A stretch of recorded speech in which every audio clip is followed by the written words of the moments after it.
चलिए, जय हिंद मेरे दोस्त। देखिए, आज इस वीडियो के माध्यम से हम सब घटना चक्र 2024 के जो भारतीय अर्थव्यवस्था के प्रश्न है वो पूरा एक वीडियो के माध्यम से हम समाप्त करने वाले हैं, जो कि 17वां बीपीएससी पीटी के एग्जाम के दृष्टि से ये वीडियो बनाई जा रही है। तो आप सब लोग अवश्य इस वीडियो को पूरा देख लीजिए। देखिए, इसमें इकोनॉमिक्स के प्रश्न है, इकोनॉमिक्स के कुछ कुछ प्रश्न हैं जो परिवर्तन भी हुए हैं और उसको हमें नए आंकड़ा में कैसे याद करना है वो उसके साथ एक ही साथ सभी को हम कंप्लीट करते हुए चले हैं। जो प्रश्न कभी बदलने वाले प्रश्न नहीं है उसको हमने 2 बार पढ़ने का प्रयास किया, और बाकी जो प्रश्न हर बार परिवर्तन होते गए हैं उस प्रश्न को भी एक साथ कंप्लीट करते हुए चले हैं। तो चलिए, आइए और जुड़ जाइए भारतीय अर्थव्यवस्था की क्लासों में। ठीक है, व्यवस्था क्या कर रहा। सबसे पहला प्रश्न देख लीजिए, क्या प्रश्न पूछा जा रहा। भारत में राष्ट्रीय आय का आंकड़ा या जो डेटा निम्नलिखित में से कौन से कार्यालय या संस्था जारी करता है। तो सीएसओ। भारत में राष्ट्रीय आय जो होते हैं उसका डेटा या आंकड़ा कौन से कार्यालय या संस्था द्वारा जारी किया जाता है। तो सीएसओ के द्वारा यह जारी किया जाता है। ठीक है, देखिए इसका क्या डीपली कहा जा रहा है। केंद्रीय सांख्यिकी संगठन, सीएसओ का फुल फॉर्म केंद्रीय सांख्यिकी संगठन का गठन 1951 ईस्वी में किया गया, जो भारत की राष्ट्रीय आय की गणना करता है। वर्ष 2019 ईस्वी में सीएसओ या एनएसएसओ को मिलाकर राष्ट्रीय सांख्यिकी कार्यालय एनएसओ का गठन किया गया, जो वर्तमान में राष्ट्रीय आय समंकों का आकलन करता है। समंकों का क्या करता है, आकलन करता है। चलिए अगले प्रश्न आइए। निम्नलिखित में से कौन सा ह्यूमन कैपिटल इंडेक्स 2020 में प्रथम स्थान रहा था। तो सिंगापुर का। किसका रहा था, सिंगापुर का, जो कि ये क्वेश्चन तो पूछने की दृष्टि से क्या हो चुका, बाहर हो चुका। ये 2020 का आंकड़ा है, तो उस आंकड़ा को पढ़ के अब क्या करेंगे हम सब, करंट अफेयर वाले प्रश्न को लेना है।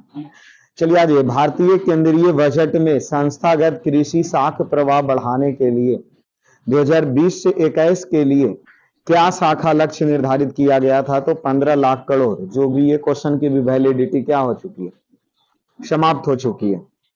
चलिए, भारत के बजट में किस वर्ष वस्तु लेन देन कर प्रस्तुत किया गया था। किस वर्ष वस्तु का लेन देन प्रस्तुत किया गया था। तो वो था 2013 से 14। और ये प्रश्न देख लीजिए 2020 में पूछा है, मतलब ये प्रश्न में कुछ है पावर। क्या कहा जा रहा, भारत के बजट में किस वर्ष वस्तु लेने देने पर कर प्रस्तुत किया गया था। तो 2013 से 14 ईस्वी में। ठीक है, चलिए आज 15वें वित्त आयोग की सिफारिश पर केंद्रीय करों के विभाज्य पूल में बिहार का हिस्सा कितना परसेंट था। तो 10.06%। 15वें वित्त आयोग की सिफारिश पर केंद्रीय करों के विभाज्य पूल में बिहार का हिस्सा कितना परसेंट था। तो 10.06%। ठीक है, देखिए वित्तीय वर्ष आयोग की सिफारिश पर केंद्रीय करों के विभाज्य पूल में बिहार का हिस्सा 2021 से 26 के लिए 10.058% निर्धारित किया गया तथा वर्ष 2020 से 21 में 10.061 है। 14वें वित्त आयोग के आधार पर बिहार के लिए यह हिस्सा 9.67% था। 15वें वित्त आयोग के अनुसार केंद्रीय करों के विभाज्य पूल में हिस्सेदारी के आधार पर उत्तर प्रदेश प्रथम, अर्थात 2020 से 21 में 17.93% था और 2021 से 26 के लिए इसे 17.93% तथा बिहार का स्थान दूसरा था। प्रश्न को हम फिर से रिपीट कर देते हैं। 15वें वित्त आयोग की सिफारिश पर केंद्रीय करों के विभाज्य पूल में बिहार का हिस्सा कितना परसेंट था। तो 10.06% का क्या था, हिस्सा था। नगद आरक्षित अनुपात को कम करने में अर्थव्यवस्था इनमें से किसका प्रभाव पड़ा। देखिए क्या करा, नगद आरक्षित अनुपात को कम करने में अर्थव्यवस्था पर निम्नलिखित में से किसका किसका प्रभाव पड़ा था। तो वो प्रभाव पड़े थे बैंक के पास अधिक तरलता पदार्थ का, दूसरा अर्थव्यवस्था में निवेश वृद्धि देखने को मिल सकती थी, तीसरा अर्थव्यवस्था में मुद्रा पूर्ति बढ़ सकती थी।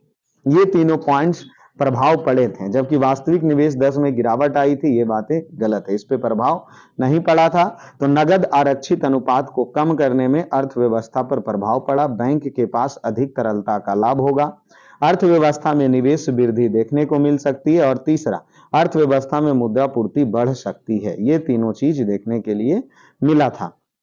चलिए, आयुष्मान सहकार योजना के बारे में कौन सा कथन सत्य नहीं है? तो ये कथन है जो भारत के वित्त मंत्रालय का यह योजना है, ये कथन सत्य नहीं है। बाकी देखिए, जो आयुष्मान सहकार योजना है इसमें स्वास्थ्य की बुनियादी ढांचा के निर्माण में सहकारी सहायता करने की योजना है। यह मुख्य रूप से अस्पताल और स्वास्थ्य देखभाल तथा शिक्षा के बुनियादी ढांचे की स्थापना, आधुनिकीकरण और विस्तार, मरम्मत एवं नवीकरण को शामिल करती है। और अगला, यह राष्ट्रीय सहकारी विकास निगम द्वारा तैयार की गई है। देखिए, 19 अक्टूबर 2020 को प्रारंभ आयुष्मान सहकार योजना एवं कृषि एवं किसान कल्याण मंत्रालय, भारत सरकार के अधीन राष्ट्रीय सहकारी विकास निगम द्वारा तैयार की गई योजना है। योजना का उद्देश्य सहकारी समिति द्वारा स्वास्थ्य, शिक्षा, अस्पताल आदि की स्थापना, मरम्मत, आधुनिकीकरण आदि द्वारा स्वास्थ्य सुविधा का विस्तार करता है। वर्तमान में आयुष्मान सहकार योजना सहकारिता मंत्रालय के दायरे में होते हैं। ठीक है, अगले प्रश्न देख लीजिए क्या प्रश्न पूछा गया है। ये तो प्रश्न कहाँ चले आए, बहुत दूर चले आए। चलिए 8 नंबर क्वेश्चन देखिए क्या पूछा जा रहा। भारत सरकार ने 2020 से 21 के बजट में एक नई योजना निर्विक की घोषित की। अर्थव्यवस्था का निम्न में से कौन सा क्षेत्र इस योजना में लाभान्वित होंगे? तो निर्यात क्षेत्र। भारत सरकार 2020 से 21 के बजट में एक नई योजना निर्विक की घोषित किए हैं। अर्थव्यवस्था का निम्न में से कौन सा क्षेत्र इस योजना में लाभान्वित होगा? तो निर्यात क्षेत्र का लाभान्वित होंगे। देखिए, बजट 2020 से 21 में छोटे निर्यातक को लाभ पहुंचाने के लिए निर्यात की वस्तुएं का बीमा कवरेज बढ़ाना तथा प्रीमियम कम करना तथा बीमा क्लेम प्रक्रिया सरलीकरण के लिए निर्विक योजना शुरू की गई है। चलिए आ जाइए अगले प्रश्न आइए। भारतीय रिजर्व बैंक के अनुसार 2018 से 19 में भारत के विदेशी मुद्रा भंडार का कुल मूल्य क्या था? तो यह 4,12,871 मिलियन अमेरिकी डॉलर था। भारतीय रिजर्व बैंक के अनुसार 2018 से 19 में भारत विदेशी मुद्रा भंडारण का कुल मूल्य क्या था? तो 4,12,871 अमेरिकी डॉलर थे। चलिए अगले प्रश्न आ जाइए। दिसंबर 2018 के अनुसार विश्व के निम्न देशों में से किस देश में सबसे अधिक भारतीय आबादी है? तो संयुक्त अरब अमीरात है। दिसंबर 2018 के अनुसार विश्व के निम्न देशों में से किस देश में सबसे अधिक भारतीय आबादी था? भारत के लोग कहाँ रह रहे थे ज्यादा? तो संयुक्त अरब अमीरात में थे, जो 2018 में ज्यादा है। तो आज का आंकड़ा निकालिए, वो आपको फायदेमंद करेगा। चलिए, भारत को 2024 से 25 में 5 ट्रिलियन की अर्थव्यवस्था बनाने के लिए जीडीपी की विकास दर लगातार कितनी होनी चाहिए? तो 9% होना चाहिए। ठीक है, चलिए 2024 से 25 में 5 ट्रिलियन डॉलर की अर्थव्यवस्था बनाने के लिए प्रतिवर्ष लगातार जीडीपी की विकास दर 9% रहने की आवश्यकता जताई गई है। कोविड-19 महामारी एवं वैश्विक परिस्थिति के आलोक में यह लक्ष्य को 2026 से 27 तक या आगे तक हो सकती है। ठीक है, आ जाइए अगले प्रश्न आ जाइए। देखिए क्या पूछा जा रहा है। 2019 से 20 में घोषित प्रधानमंत्री कर्मयोगी मानधन योजना का लक्ष्य क्या था? कर्मयोगी मानधन योजना का लक्ष्य क्या था? तो इसमें जो इसके लक्ष्य थे वह खुदरा व्यापारी तथा छोटे दुकानदार को पेंशन लाभ देना था। प्रधानमंत्री कामयोगी मानधन योजना का। तो चलिए, तो योजना अब 2019-20 का है, अब प्रश्न ये नहीं पूछेंगे। बौना उद्यम जो 100 से कम कर्मी वाले प्रतिष्ठान का भारत में 2018 से 19 में सेवा योजना और उत्पादकता में घोषित योगदान कितना % था? तो 14% और 8% था। देखिए, आर्थिक सर्वेक्षण 2018 से 19 के अनुसार बौना उद्यमी का भारत में सेवा योजना में योगदान केवल 14% और उत्पादन में योगदान मात्र 8% था। हालांकि संख्या की दृष्टि से सभी संगठित विनिर्माण प्रतिष्ठान के आधे से अधिक थे। चलिए अगले प्रश्न आ जाइए। वित्तीय वर्ष 2018-19 में भारत का कितना प्रतिशत ग्रामीण परिवार शौचालय तक पहुंच पाने वाला तथा उसका व्यवहार करता हुआ पाया गया था? तो वह कितने %? तो 93% थे।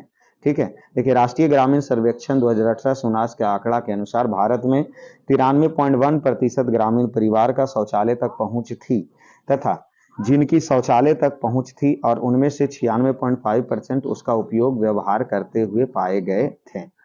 चलिए अगले प्रश्न आ जाइए। भारत में कुल बिजली उत्पादन में नवीकरणीय ऊर्जा का हिस्सा 2014 से 15 6% से बढ़ा करके 2018-19 में कितना प्रतिशत किया गया? तो 10% किए गए थे। देखिए आर्थिक सर्वेक्षण 2018 से 19 के अनुसार भारत में कुल बिजली का उत्पादन नवीकरणीय ऊर्जा का हिस्सा वर्ष 2014 से 15 के 6% थे, लेकिन 2018 से 19 तक इसे 10% कर दिया गया था। चलिए और यहाँ देख लीजिए, केंद्रीय विद्युत मंत्रालय के नवीकरणीय 15 मई 2023 के अनुसार देश में बिजली उत्पादन का कुल स्थापित क्षमता नवीकरणीय ऊर्जा का 41.4% था। ठीक है, तो ये 2023 के आंकड़े हो गए। अभी 24 के आप निकाल लीजिए। देखिए आइए अगले प्रश्न। 2017 से 18 में भारत में जीडीपी की विकास दर 7.2% से बढ़ाकर 2018-19 में कितनी प्रतिशत हुआ? तो 6.8% कर दिए गए। आर्थिक सर्वेक्षण 2018-19 के अनुसार भारत में जीडीपी की विकास दर 2017 से 18 की 7.2% से घटाकर वर्ष 2018 से 19 में 6.1% हुई थी। जनवरी 2020 में वर्ष 2018 से 19 के लिए प्रथम संशोधित अनुमान में जीडीपी वृद्धि दर को संशोधित करते स्थिर मूल्य पर 6.1% कर दिया गया था। स्थिर मूल्य 31 मई 2023 को जारी नवीनतम आकलन के अनुसार वर्ष 2021-22 में जीडीपी वृद्धि दर 9.1% रही है, जिसके वर्ष 2022 से 23 में 7.2% रहने का आकलन किया गया। चलिए आइए अगले प्रश्न। भारत में 2017 से 18 में स्थित या निश्चित निवेश की विकास दर कितनी प्रतिशत से बढ़ाकर 2018-19 में 10% हुई है?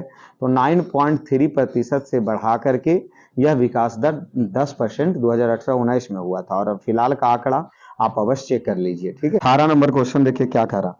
भारत में रत्न और आभूषण निर्यात संवर्धन परिषद के अनुसार निर्यात विकास दर अप्रैल 2019 से 18 में कितना परसेंट था?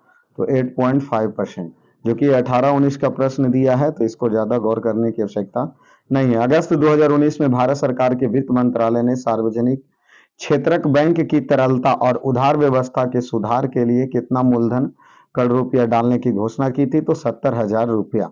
ठीक है, और चलिए आइए, भारतवर्ष में निम्नलिखित में से कौन सी विनिमय दर व्यवस्था लागू है? तो ये कौन से हैं? मैनेज या डर्ट फ्लोट। भारतवर्ष में निम्नलिखित में से कौन सी विनिमय दर व्यवस्था लागू है? Dirt float.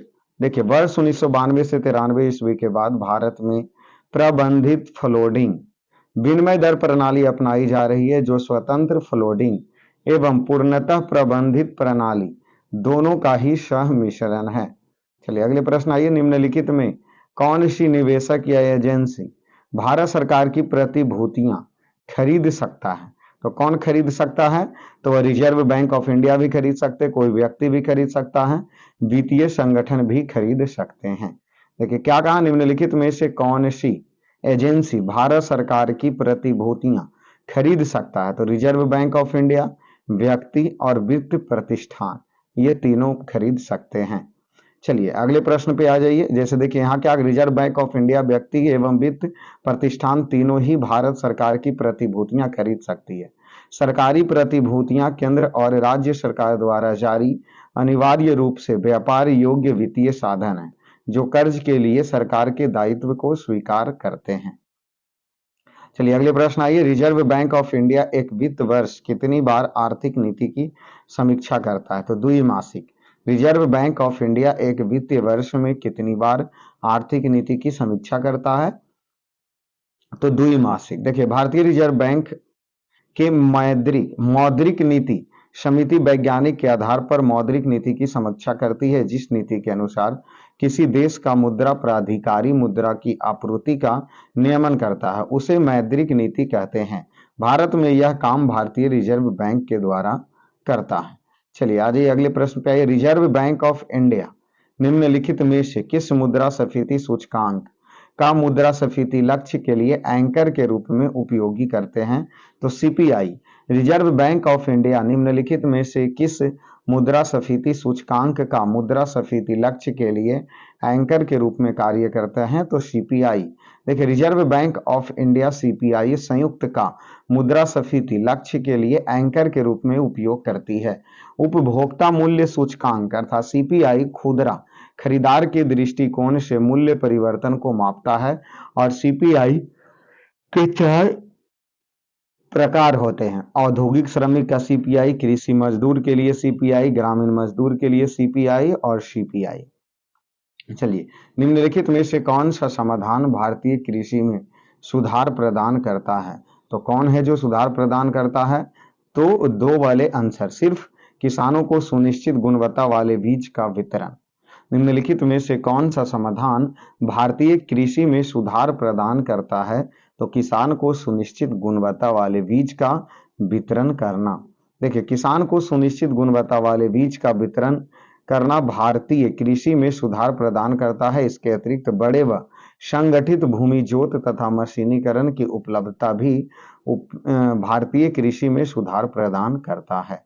चलिए, आ जाइए अगले प्रश्न। नई कार्य प्रणाली के अनुसार बैंक की उधार दर की गणना किस पर आधारित है? तो वह धन के सीमांत व्यय पर।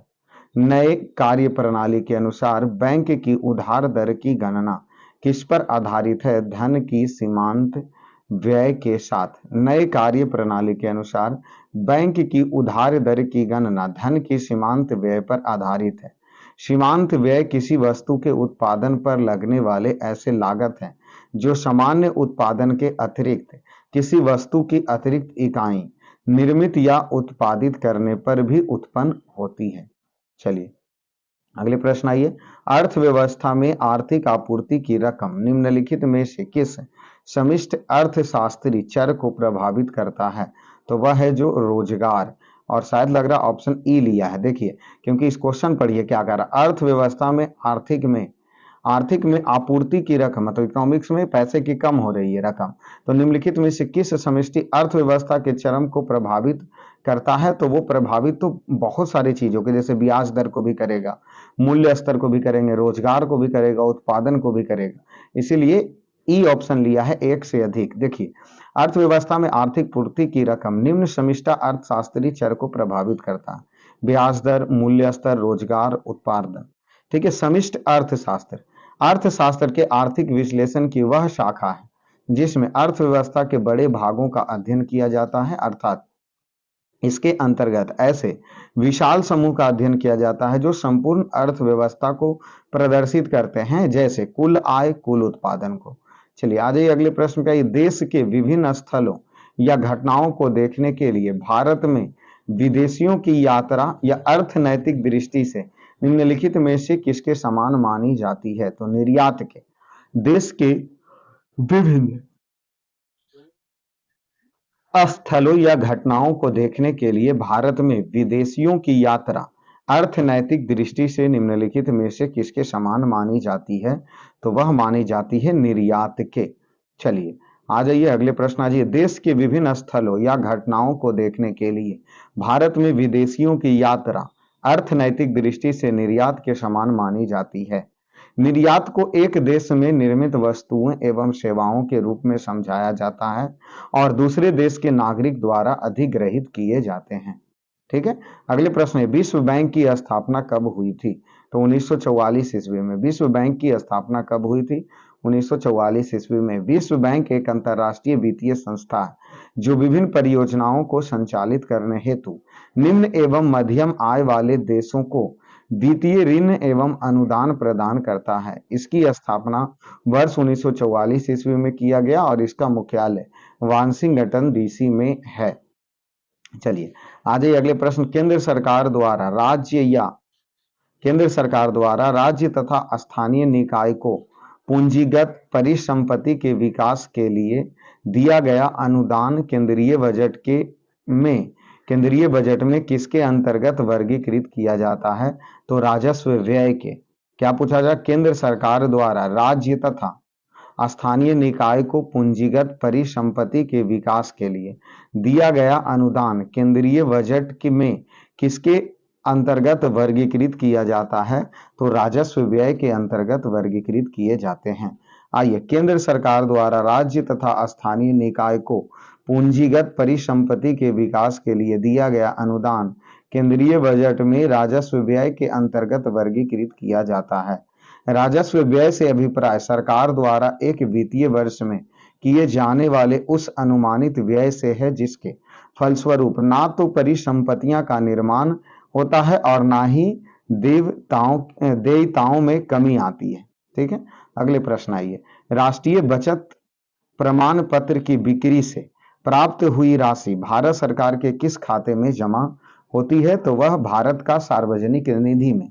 राष्ट्रीय बचत प्रमाण पत्र की बिक्री से प्राप्त हुई राशि भारत सरकार के किस खाते में जमा होती है?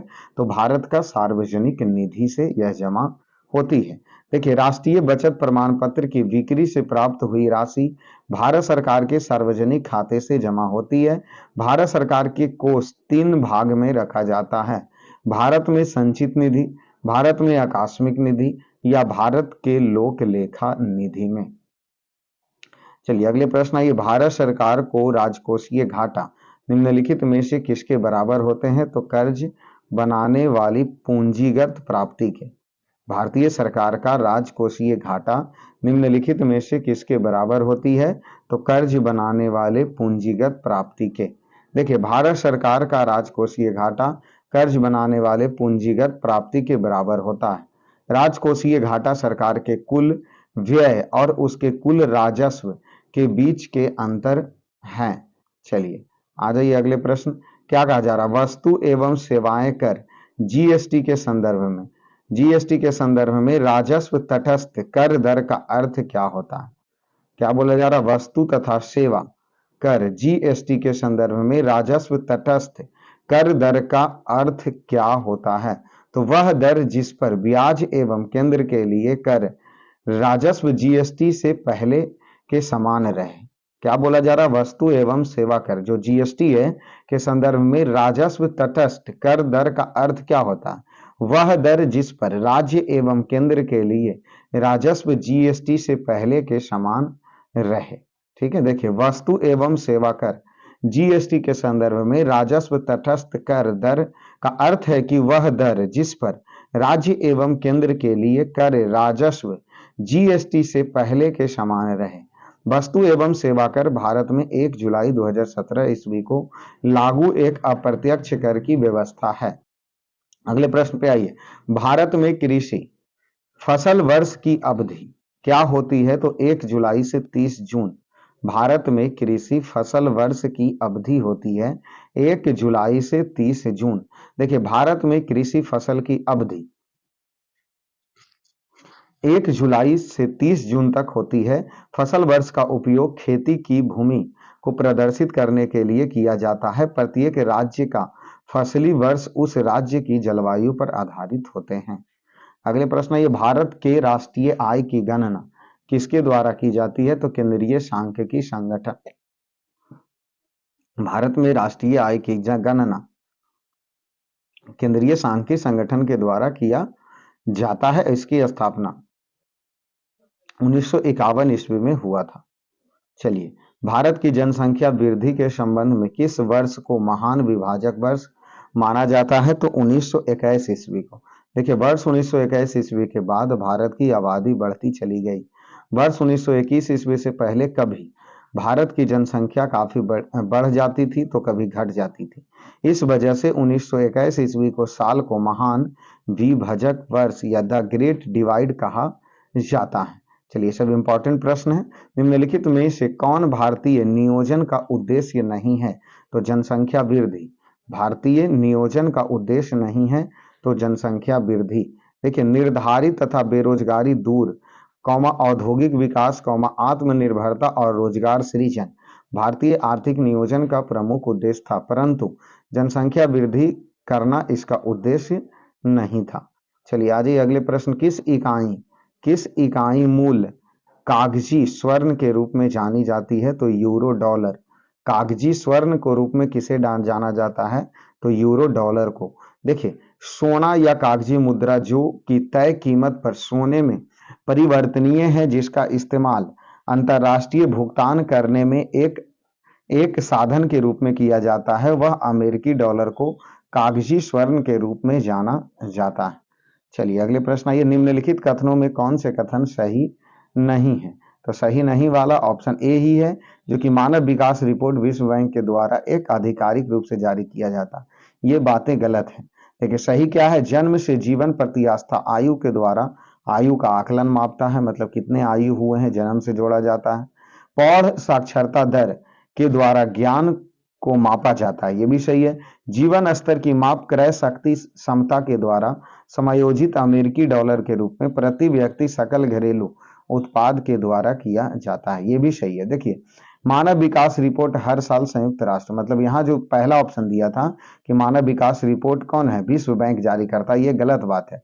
तो सही क्या है, मानव विकास रिपोर्ट हर साल संयुक्त राष्ट्र विकास कार्यक्रम यूएनडीपी द्वारा जारी किया जाता है। यह मानव विकास के 3 प्रमुख आयामों का ध्यान में रखते हुए जारी करता है, जो ज्ञान, लंबे और स्वास्थ्य जीवन और जीवन जीने का उचित मापक है।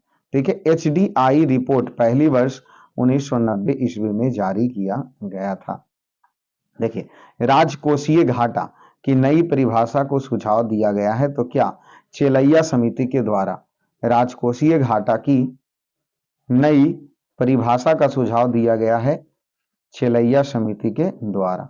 देखिए क्या बोला जा रहा, राजकोषीय घाटा सरकार के कुल व्यय और सरकार के कुल आय, इसका सुझाव चेलैया समिति के द्वारा दिया जाता है। अगले प्रश्न आइए, नरसिम्हा कमेटी ने वैधानिक तरलता अनुपात को किस सीमा तक घटा लाने का सुझाव दिया है? तो 25% तक। नरसिम्हन कमेटी ने वैधानिक तरलता अनुपात को किस सीमा तक घटाकर लाने का सुझाव दिया है? तो 25%। देखिए क्या कहा जा रहा, 1991 ईस्वी में नरसिम्हन कमेटी की संतृतियां प्रस्तुत की गई है। इस समिति ने तरलता अनुपात में कमी करने की सिफारिश की, जिसमें कानूनी तरलता अनुपात को अगले 5 वर्ष में 38.5% से कम 28% तक कर देने की सिफारिश की गई है। अगले प्रश्न ये, भारत ने वर्ष 2002 से 3 में भुगतान संतुलन के चालू खाता में धनात्मक रिकॉर्ड प्राप्त किया था। इसके लिए निम्नलिखित में से किसे संभव व्याख्या माना जाता है? तो यह व्याख्या माना जाता है सभी को, जैसे दृढ़ सॉफ्टवेयर का निर्यात, रेमिटेंस की सुदृढ़ता और आयात के निरस्तीकरण, और इनमें से सभी, तो सभी हो जाएंगे। देखिए भारत ने वर्ष 2002 से 3 में संतुलन, तो ये 2002 और 3 का प्रश्न है, 5 में पूछा है, इस प्रश्न का क्या हुआ, समाप्ति होते हैं। कुछ कुछ प्रश्न के स्वरूप हम पहले से ही बोल रहे हैं, ऐसे हैं जो एक ही बार पूछेंगे, लेकिन बहुत सारे प्रश्न जो बार बार रिपीट करके पूछ सकते हैं, तो वो प्रश्न तो आप देख सकते हैं। जैसे देखिए भारत के राष्ट्रीय आय का मुख्य स्रोत क्या है, ये प्रश्न पूछेंगे, हर बार पूछेंगे। 2023 में भी इसका आंकड़ा देख लीजिएगा आप, भारत के राष्ट्रीय आय का मुख्य स्रोत क्या है, तो विदेशी व्यापार था। लेकिन यहां देखिए क्या कहा जा रहा है, 28 फरवरी 2023 में जारी राष्ट्रीय आय के द्वितीय अग्रीय अनुमान और 2022-23 के अनुसार देश में सकल मूल्य वर्धन का सबसे बड़ा स्रोत तृतीय क्षेत्र अर्थात सेवा क्षेत्र को माना गया। अर्थात 1994 तक विदेशी व्यापार से पैसा ज्यादा आता था और आज आ रहा है जो सेवा क्षेत्र से। तो अब आंसर हम क्या ध्यान रखेंगे कि जो हमारे राष्ट्रीय आय का मुख्य स्रोत क्या है, तो सेवा क्षेत्र है। ठीक है, इसको हम सेवा क्षेत्र का अब आंसर लेंगे, ऐसा नहीं कि विदेशी व्यापार लेंगे, सेवा क्षेत्र लेंगे। ठीक है, भारत की उन्नति संतोषजनक रही है, तो कुल राष्ट्रीय उत्पाद में बढ़ोतरी के संबंध में, भारत की उन्नति संतोषजनक रही है तो कुल राष्ट्रीय उत्पादन में बढ़ोतरी के संबंध में। ठीक है, चलिए आ जाते हैं अगले प्रश्न। भारत में राष्ट्रीय आय की गणना में एक समस्या है, तो क्या समस्या, असंगठित क्षेत्र, मतलब बहुत सारे असंगठित क्षेत्र हैं जिसके कारण राष्ट्रीय आय की गणना करने में क्या होते हैं, दिक्कत होते हैं। जैसे देख लीजिए राष्ट्रीय आय की गणना में असंगठित क्षेत्र एक बाधा है, क्योंकि असंगठित क्षेत्र द्वारा उत्पादन एवं आय के आंकड़े किसी भी संस्था को प्रदान नहीं की जाती है। कई बार उसका मौद्रिक मूल्य में मापन ही नहीं किया जाता। इससे राष्ट्रीय आय की गणना में आंकड़े की कमी के कारण असंगठित क्षेत्र के योगदान का आकलन करने में कठिनाई आती है। देखिए ये प्रश्न एकदम ताबड़तोड़ देखिए कैसे छाप करके रखा, तो इसको एकदम अवश्य ध्यान रखिए कि भारत में राष्ट्रीय आय समांकों का आकलन, मतलब राष्ट्रीय आय की गणना कौन करता है, प्रश्न ऊपर भी कर चुके हैं। तो केंद्रीय सांख्यिकी संगठन, भारत में राष्ट्रीय आय की गणना कौन करता है, केंद्रीय सांख्यिकी संगठन। देखिए भारत में राष्ट्रीय आय की गणना राष्ट्रीय सांख्यिकी संगठन एनएसओ के द्वारा किया जाता है। एनएसओ प्रतिवर्ष राष्ट्रीय लेखा सांख्यिकी नाम से राष्ट्रीय आय के आंकड़े को प्रकाशित करते हैं। वर्तमान में राष्ट्रीय आय का आधार वर्ष 2011-12 ही है। चलिए आ जाइए अगले प्रश्न, आर्थिक विकास का सबसे अच्छा सूचकांक, आर्थिक विकास का सबसे अच्छा सूचकांक किसके द्वारा प्रदान किए जाते हैं, तो प्रतिवर्ष प्रति व्यक्ति वास्तविक आय में वृद्धि। ठीक है, आर्थिक विकास का सबसे अच्छा सूचकांक किसके द्वारा प्रदान किए जाते हैं, तो प्रतिवर्ष प्रति व्यक्ति, क्या बोला जा रहा, प्रतिवर्ष प्रति व्यक्ति वास्तविक आय में वृद्धि से। ठीक, देखिए किसी देश की आर्थिक समृद्धि आर्थिक विकास के सर्वाधिक उपयुक्त माप प्रति व्यक्ति उत्पाद या प्रति व्यक्ति वास्तविक आय होता है, क्योंकि यह राष्ट्रीय आय की प्रति व्यक्ति उपलब्धता को दर्शाता है। चलिए अगले प्रश्न, चलिए भारत में औद्योगिक क्षेत्र की उपलब्धि को मापने के लिए निम्नलिखित में से कौन सी संस्था औद्योगिक उत्पादन के सूचकांक को जारी करता है।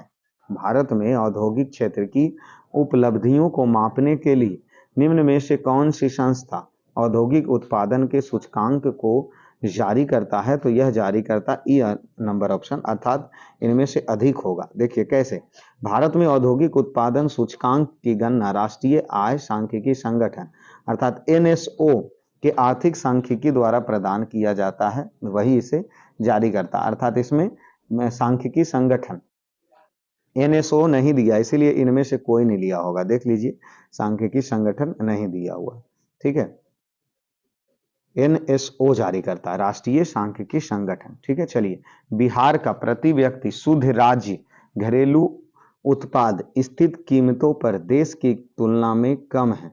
वर्ष 2018-19 में क्या था, तो ये तो उसको छोड़ ही दीजिए, 33% था, 18-19 का अब आंकड़ा क्या लेना। ठीक है, चलिए आगे प्रश्न पे आइए, भारत को एक अल्प विकसित देश कहा जाता है, किस कारण कहा जाता है, तो तीव्र गति से जनसंख्या वृद्धि के कारण 2 सही है, कृषि पर अधिक निर्भरता के कारण 3 भी सही है, औद्योगिक उन्नति की मंद गति के कारण इसलिए 4 भी सही है, नियोजन की आवश्यकता के कारण नहीं कहा जाता। तो अल्प विकसित क्यों कहा जाएगा, तीव्र गति से जनसंख्या बढ़ रहा है जिसके कारण, कृषि पर अधिक निर्भर है इसके कारण, औद्योगिक उन्नति की मंद गति है इसके कारण। चलिए भारत में आर्थिक विकास अवरुद्ध रहा है, इसका कारण क्या है, तो अकुशल कृषि व्यवस्था का कारण है, अनियमित औद्योगिकरण है, पश्चात सामाजिक अभिवृद्धि के कारण। भारत में आर्थिक विकास अवरुद्ध रहा है किसके कारण, तो अकुशल कृषि व्यवस्था के कारण, अनियमित औद्योगिकरण के कारण, पश्चात सामाजिक अभिवृद्धि के कारण, तो इनमें से सभी होंगे। ठीक है, चलिए हिंदू वृद्धि दर किससे संबंधित है, तो वह जीडीपी से संबंधित है। हिंदू वृद्धि दर किससे, जीडीपी से। देखिए प्रोफेसर राजकृष्ण ने वर्ष 1981 ईस्वी में अमेरिका एसोसिएशन में बोलते हुए हिंदू वृद्धि दर को सर्वप्रथम प्रयोग किया था। इसके अनुसार हिंदू परंपरा जो विकास के अनुकूल नहीं है अथवा जिसमें विकास का प्रश्न नहीं दिया जाता है, कारण है कि अर्थव्यवस्था में राष्ट्रीय आय की वृद्धि दर 3.5% के आसपास बनी हुई है। अतः स्पष्ट है कि प्रोफेसर राजकृष्णा द्वारा उपयुक्त हिंदू वृद्धि दर जीडीपी से संबंधित है। ठीक है, अगले प्रश्न चलिए, भारत में सीमांत कृषि भूमि जोत के आकार कितना है, तो ये इसका आकार है जो 1 हेक्टेयर से कम है। क्या पूछा गया, भारत में सीमांत कृषि भूमि जोत का आकार कितना है, तो 1 हेक्टेयर से कम है। कृषि संलग्न 2015 से 16 के अनुसार परिचालन जोत की संख्या एवं क्षेत्र के आकार समूह निम्नलिखित है। जैसे कैसे कैसे हैं, तो सीमांत कृषि जोत भूमि 1 हेक्टेयर से कम है, छोटी जोत भूमि 1 से 2 हेक्टेयर है, अर्ध मध्य जोत भूमि 2 से 4 हेक्टेयर है, और मध्य जोत भूमि 4 से 10 हेक्टेयर है, और बड़ी जोत जो भूमि है वह है 10 हेक्टेयर से अधिक है। चलिए तो इस प्रकार अब चलते हैं हम सब 53 नंबर का। बिहार में कृषि भूमि की जोत का औसतम आकार दूसरे राज्य की तुलना में क्या है, तो न्यूनतम से द्वितीय है। क्या पूछा जा रहा, बिहार में कृषि भूमि की जोत कि औसतम आकार कितना है, तो न्यूनतम से द्वितीय, जो कि ये आंकड़ा 2017 का ही है। ठीक है, तो न्यूनतम से क्या था, द्वितीय स्थान पर थे। ठीक है, अभी फिलहाल आप चेक कर लीजिए कि कौन से स्थान पे है जोत के आकार से। ठीक है, भारत में न्यूनतम समर्थन मूल्य का निर्धारण कौन करता है, कृषि लागत एवं मूल्य आयोग। भारत में न्यूनतम समर्थन मूल्य का निर्धारण कौन करता है, कृषि लागत एवं मूल्य आयोग। देखिए, कृषि उपजों की कीमत पर सरकार को सलाह देने का उद्देश्य से वर्ष 1965 ईस्वी में कृषि मूल्य आयोग की स्थापना की गई। वर्ष 1985 ईस्वी में कृषि मूल्य आयोग का नाम बदलकर कृषि लागत और मूल्य आयोग कर दिया गया। इसका मुख्यालय नई दिल्ली में है। इस संस्था द्वारा 22 फसलों के लिए न्यूनतम समर्थन मूल्य तथा गन्ने के लिए उचित एवं लाभकारी मूल्य हेतु सिफारिश सरकार से किया जाता है। ठीक है, अगले प्रश्न चलिए, भारत में अर्थ शोधन निवारण अधिनियम कब से लागू हुआ, 2005 से। भारत में अर्थ शोधन निवारण अधिनियम कब से लागू हुआ, तो 2005 ईस्वी से। देखिए, भारत में अर्थ शोधन निवारण अधिनियम 2002 1 जुलाई 2005 से लागू हुआ। पुनः इसका संशोधन अधिनियम 2009 में आया, जो 1 जून 2009 से लागू हुआ। यह पुनः संशोधित अधिनियम 2012 के रूप में आया और जो 15 फरवरी 2013 ईस्वी से लागू हुआ है। चलिए, शब्द संक्षेप TRIMS का तात्पर्य क्या है, तो इसका अर्थ होता है ट्रेड रिलेटिव इंटरवेस्टमेंट म्यूसिसरी, व्यापार संबंधित निवेश उपाय। ऑप्शन सी हमारा सही है। TRMS का जो पूर्ण रूप व्यापार संबंधी निवेश उपाय, यह विश्व व्यापार संगठन से संबंधित है। चलिए अगले प्रश्न चलिए, भारत सरकार ने अखिल भारतीय थोक कीमत सूचकांक के लिए आधार वर्ष 2004-5 से बदलकर किस वर्ष को बनाया गया है, तो वह 2011-12। भारत सरकार ने अखिल भारतीय थोक कीमत सूचकांक के लिए आधार वर्ष 2004-5 से बदलकर किस वर्ष को बनाया गया, तो 2011-12। देखिए, मई 2017 ईस्वी में उद्योग एवं वाणिज्य मंत्रालय के औद्योगिक नीति एवं संवर्धन विभाग द्वारा अखिल भारतीय थोक मूल्य सूचकांक के आधार वर्ष में संशोधन किया गया। थोक मूल्य सूचकांक के माप के लिए आधार वर्ष 2004 से 5 को बदलकर 2011-12 कर दिया गया।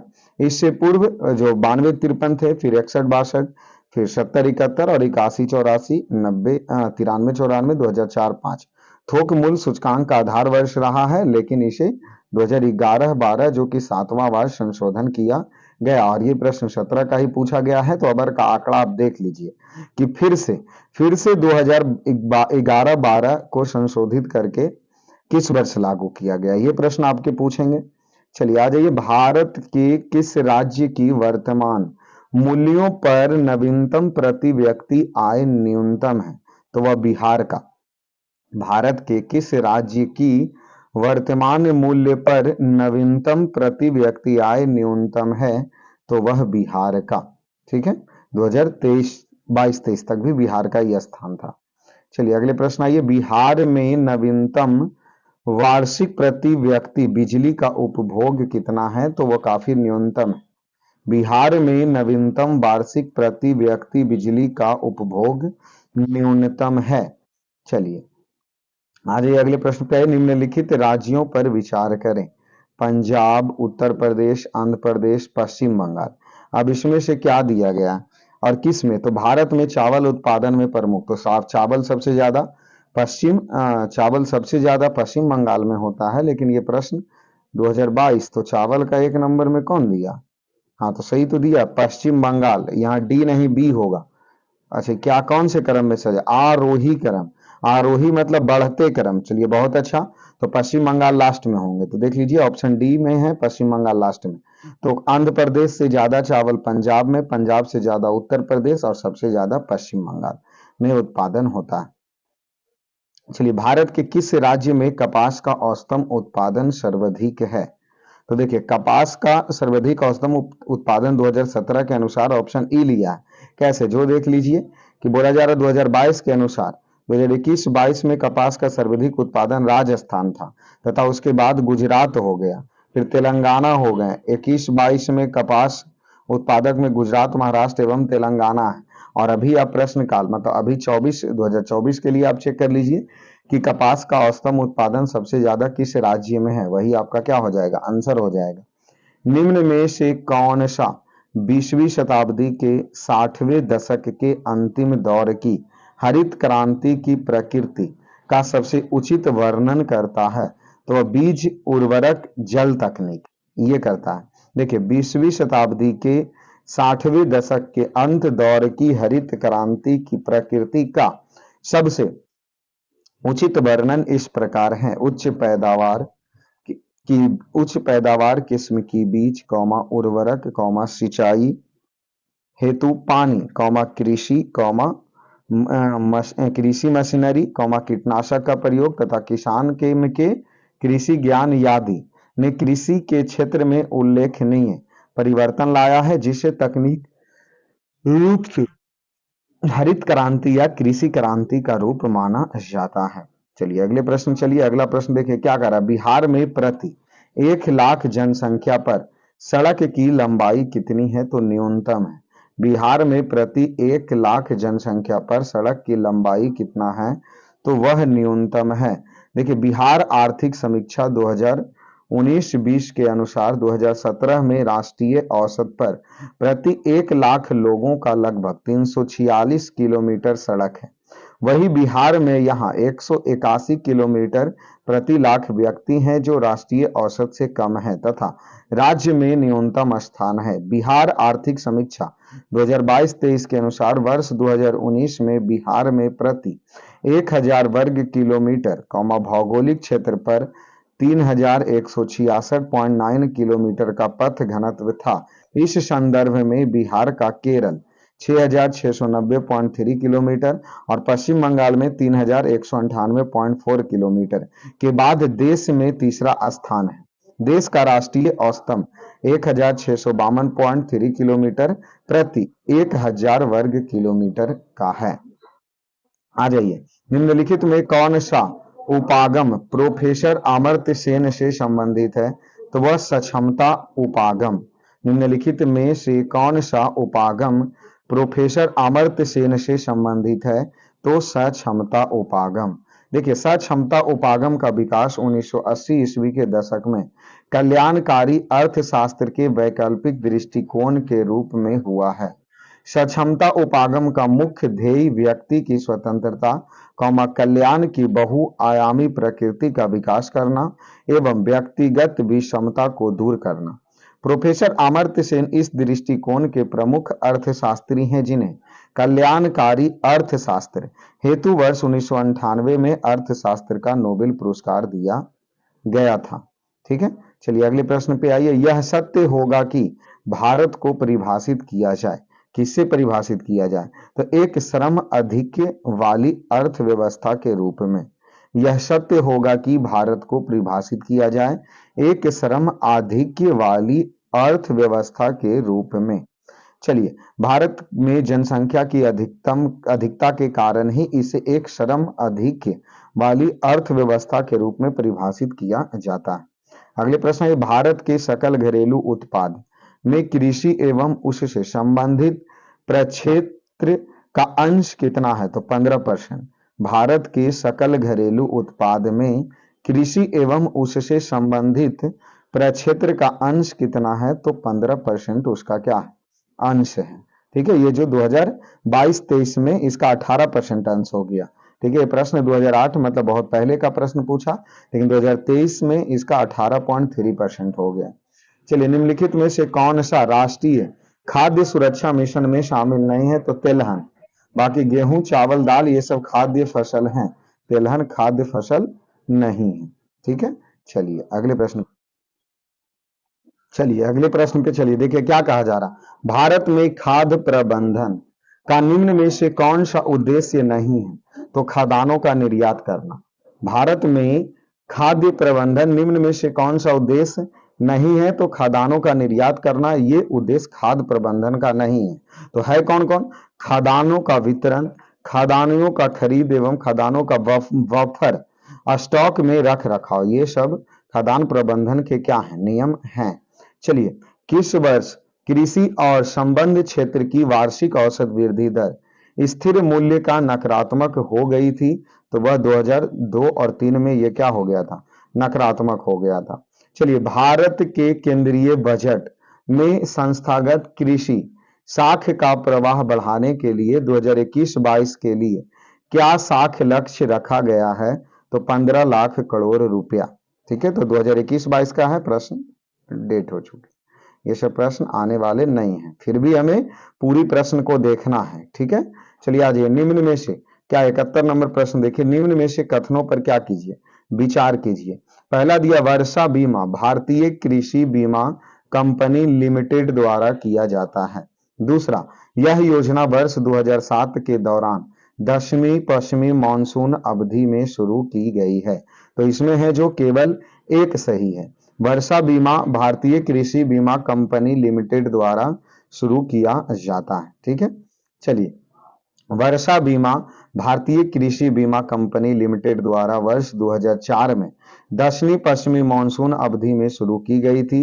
वर्षा बीमा 15 जुलाई 2004 को आरंभ हुई योजना है जो औसत वर्षा के 20% या अधिक की कमी पर बीमा सुरक्षा प्रदान करती है। भारत में कृषि क्षेत्र को बीमा कवर उपलब्ध कराने हेतु भारतीय कृषि बीमा कंपनी निर्दिष्ट संस्था है। इससे पहले कृषि क्षेत्र में लागू बीमा योजना का क्रियान्वयन सामान्य बीमा कंपनी द्वारा किया जाता था, किंतु कृषि क्षेत्र की व्यापक एवं विशिष्ट आवश्यकताओं को दृष्टिगत भारत सरकार ने दिसंबर 2002 में भारतीय कृषि बीमा कंपनी की स्थापना की, जो कृषि क्षेत्र के बीमा कवर हेतु प्रमुख उत्तरदायी बीमा संस्था है। भारतीय कृषि बीमा कंपनी में सामान्य बीमा निगम, national association company limited, new India insurance company limited, oriental association company limited, united Indian associations company limited तथा नाबार्ड ने पूंजी लगा रखी है। चलिए अगले प्रश्न आइए, क्या कहा जा रहा? माइक्रो लघु एवं मध्यम उद्यम विकास अधिनियम 2006 के अनुसार निम्नलिखित में से कौन से निर्माण क्षेत्र के मध्यम उद्योगों हेतु निर्धारित निवेश की सीमा है? तो 5 करोड़ रुपया से अधिक और 10 करोड़ रुपया से कम। माइक्रो लघु और मध्यम उद्यम विकास अधिनियम 2006 के अनुसार निम्नलिखित में से कौन सी निर्माणी क्षेत्र के मध्यम उद्योग क्षेत्र का निर्धारण निवेश की सीमा है? तो 5 करोड़ रुपया से अधिक और 10 करोड़ रुपया से कम। देखिए, वर्ष 1991 ईस्वी की उद्योग नीति 1995 की नीति में तय लघु इकाई की निवेश सीमा को 35 लाख रुपया से बढ़ाकर 60 लाख रुपया तथा सहायक उद्योग में निवेश की सीमा 45 लाख रुपया से बढ़ाकर 75 लाख रुपया कर दिया गया। सूक्ष्म लघु एवं मध्यम उद्यम विकास अधिनियम तथा 2006 के तहत सूक्ष्म लघु एवं मध्यम उद्यमों के निवेश की सीमा 2 वर्ग, एक में विनिर्माण उद्यम तथा सेवा उद्यम को बांटकर निर्धारित किया गया है। ठीक है, बाकी यहाँ आंकड़ा दिए गए हैं जो कि ये प्रश्न देख लीजिए 2015 का पूछा गया है, तो ये आंकड़े हमें काम आने वाले नहीं है। ठीक है, 2020 का आंकड़ा है जो काम आने वाला नहीं है, अभी फिलहाल के आंकड़े आप देखिए उसमें काम आएंगे। ठीक है, चलिए, हाल के केंद्रीय बजट में एफएम ने बीमा क्षेत्र में प्रत्यक्ष विदेशी निवेश की सीमा को वर्तमान से बढ़ाकर कितना कर दिया था? तो 74%। ये भी 2020 का प्रश्न है। ठीक है, तो ये भी प्रश्न समाप्त अब हो गए। चलिए, केंद्र सरकार के भारी उद्योग एवं सार्वजनिक उद्यम मंत्रालय द्वारा लघु रत्न श्रेणी वन उद्योग की अधिकतम कितनी धनराशि तक वित्तीय स्वायत्ता दी जाती है? तो 500 करोड़ रुपया, जो कि 2011 का ही है, तो इसे भी ध्यान देने से कोई फायदा नहीं।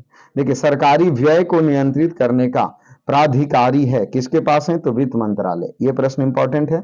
सरकारी व्यय को नियंत्रित करने का प्राधिकारी किसके पास है? तो वित्त मंत्रालय के पास हैं। चलिए अगले प्रश्न है, केंद्र सरकार के निम्नलिखित महत्वपूर्ण कर राजस्व स्रोत पर विचार करें। जैसे निगम एक कर है, निगम कर के अलावा अन्य आय पर कर है। अगला कस्टमस, ठीक है, कस्टमस। अगला है संघ उत्पादन शुल्क। तो ये जो 1 2 4 3 दिया, ठीक है, एक में निगम कर, फिर 2 में निगम कर के अलावा अन्य कर, फिर संघ उत्पादन शुल्क और फिर अगले होते हैं कस्टमर्स। ठीक है, तो ऑप्शन ए हमारा सही है। चलिए आगे चलते हैं, अगले प्रश्न पे आइए। अगला प्रश्न देखिए क्या पूछा जा रहा है। देखिए भारत सरकार की आय का सबसे बड़ा स्रोत क्या है? तो प्रत्यक्ष कर है। देखिए जिस समय ये 1996 में पूछा गया था उस समय प्रत्यक्ष कर ही थे जो भारत के आय का सबसे बड़ा स्रोत था, लेकिन अभी तो सेवा कर के द्वारा सबसे ज्यादा आता है। ठीक है, भारत में आय का सबसे बड़ा स्रोत क्या है? तो प्रत्यक्ष कर, लेकिन 1994 के हिसाब से अभी सेवा कर। चलिए निम्नलिखित में से सबसे बड़ा एकल साधन कौन सा है जिससे भारत में राजस्व कर से सरकार को आय प्राप्त होती है? तो उत्पाद शुल्क से। ठीक है, इसमें देख लेते हैं उत्पादक शुल्क के बारे में 2023 के बजट के अनुसार भी। चलिए वस्तु एवं सेवा कर सबसे ज्यादा है। देखिए हम बार बार बोल रहे हैं, यहाँ दिया गया है कि 2023-24 के अनुसार केंद्र सरकार के सकल का राजस्व के प्रमुख स्रोत वस्तु एवं सेवा कर है। ठीक है, चलिए ब्याज भुगतान एक आइटम है, तो राजस्व व्यय का, ब्याज भुगतान एक किसका आइटम है? राजस्व व्यय का एक आइटम है। ठीक है, अगले प्रश्न, राजकोषीय घाटा का क्या अर्थ है? कि बजटीय घाटा का योग और सरकार का बाजार ऋण तथा दायित्व होना। राजकोषीय घाटा तो बजटीय घाटे का योग और सरकार का बाजार ऋण तथा दायित्व होना। ठीक है, देखिए प्राथमिक घाटे को प्राप्त करने हेतु राजकोषीय घाटे में से ब्याज आदि अदायगियों को घटा दिया जाता है। जैसे प्राथमिक घाटा बराबर क्या होगा? राजकोषीय घाटा माइनस ब्याज अदायगी। बजटीय घाटा क्या हो जाएंगे? कुल प्राप्ति माइनस कुल व्यय। राजस्व घाटा क्या हो जाएगा? राजस्व प्राप्ति एवं राजस्व व्यय।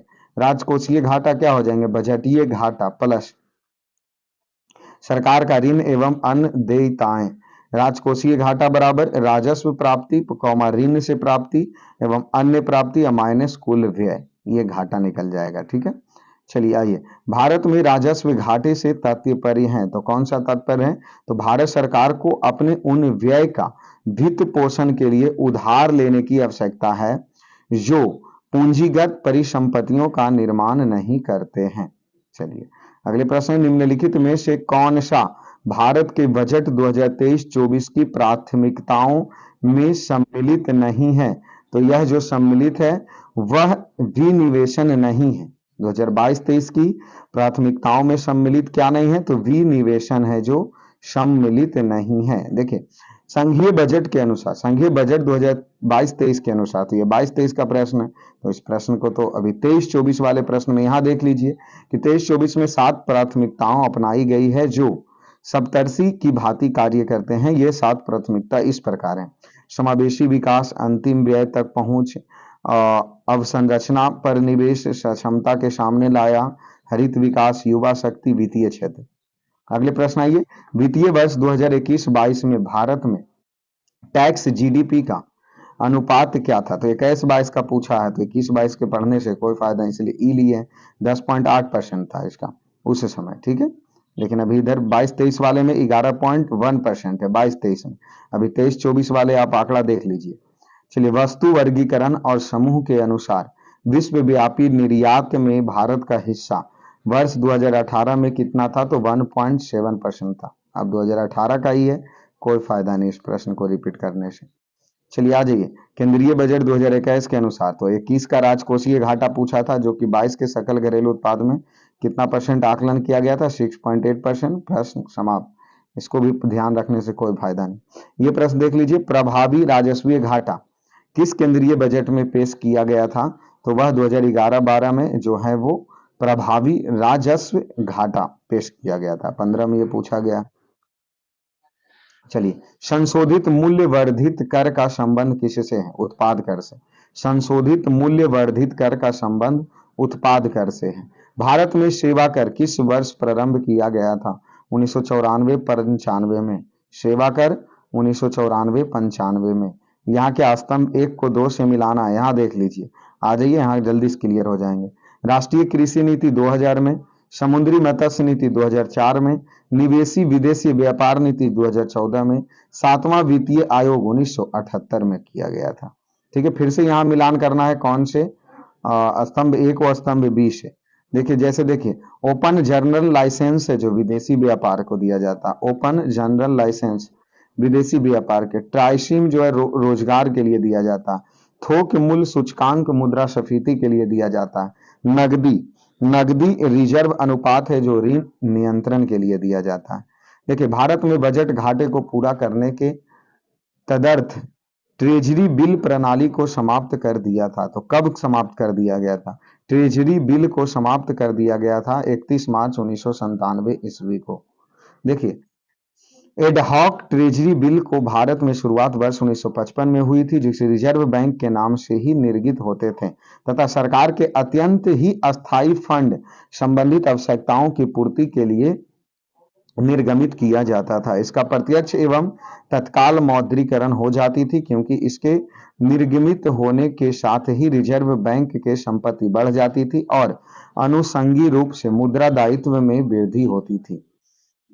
एडहॉक ट्रेजरी बिल्स का निर्गमन 31 मार्च 1997 से बंद कर दिया गया और इस स्थान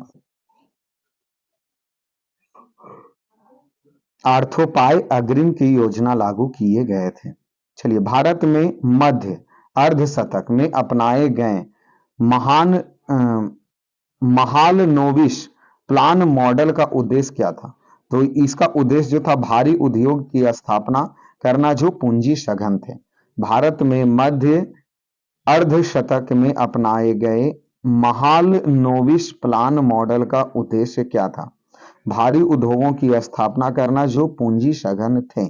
देखिए, द्वितीय पंचवर्षीय योजना 1956 से 61 में पीसी महालनोबिस मॉडल पर आधारित था। मॉडल में सम्मिलित क्षेत्र थे पूंजीगत वस्तु क्षेत्र, फैक्ट्री उत्पादित उपभोग वस्तु क्षेत्र, लघु इकाई उत्पादन क्षेत्र, घरेलू उद्योग क्षेत्र। इस योजना में आधारभूत तथा भारी उद्योग पर विशेष बल के साथ देश की तीव्र औद्योगिकरण को मुख्य लक्ष्य माना गया था। अगले प्रश्न आ जाइए। संविधान के अनुच्छेद 113 के अनुसार वार्षिक बजट में कितना अनुदान की मांगे संसद में पेश की जाती थी? तो ऑप्शन ई दिया है इसमें। संविधान के अनुच्छेद 113 के अनुसार वार्षिक बजट में कितना अनुदान मांगे संसद में पेश की जाती थी? तो 102 अनुदान पेश किए जाते थे।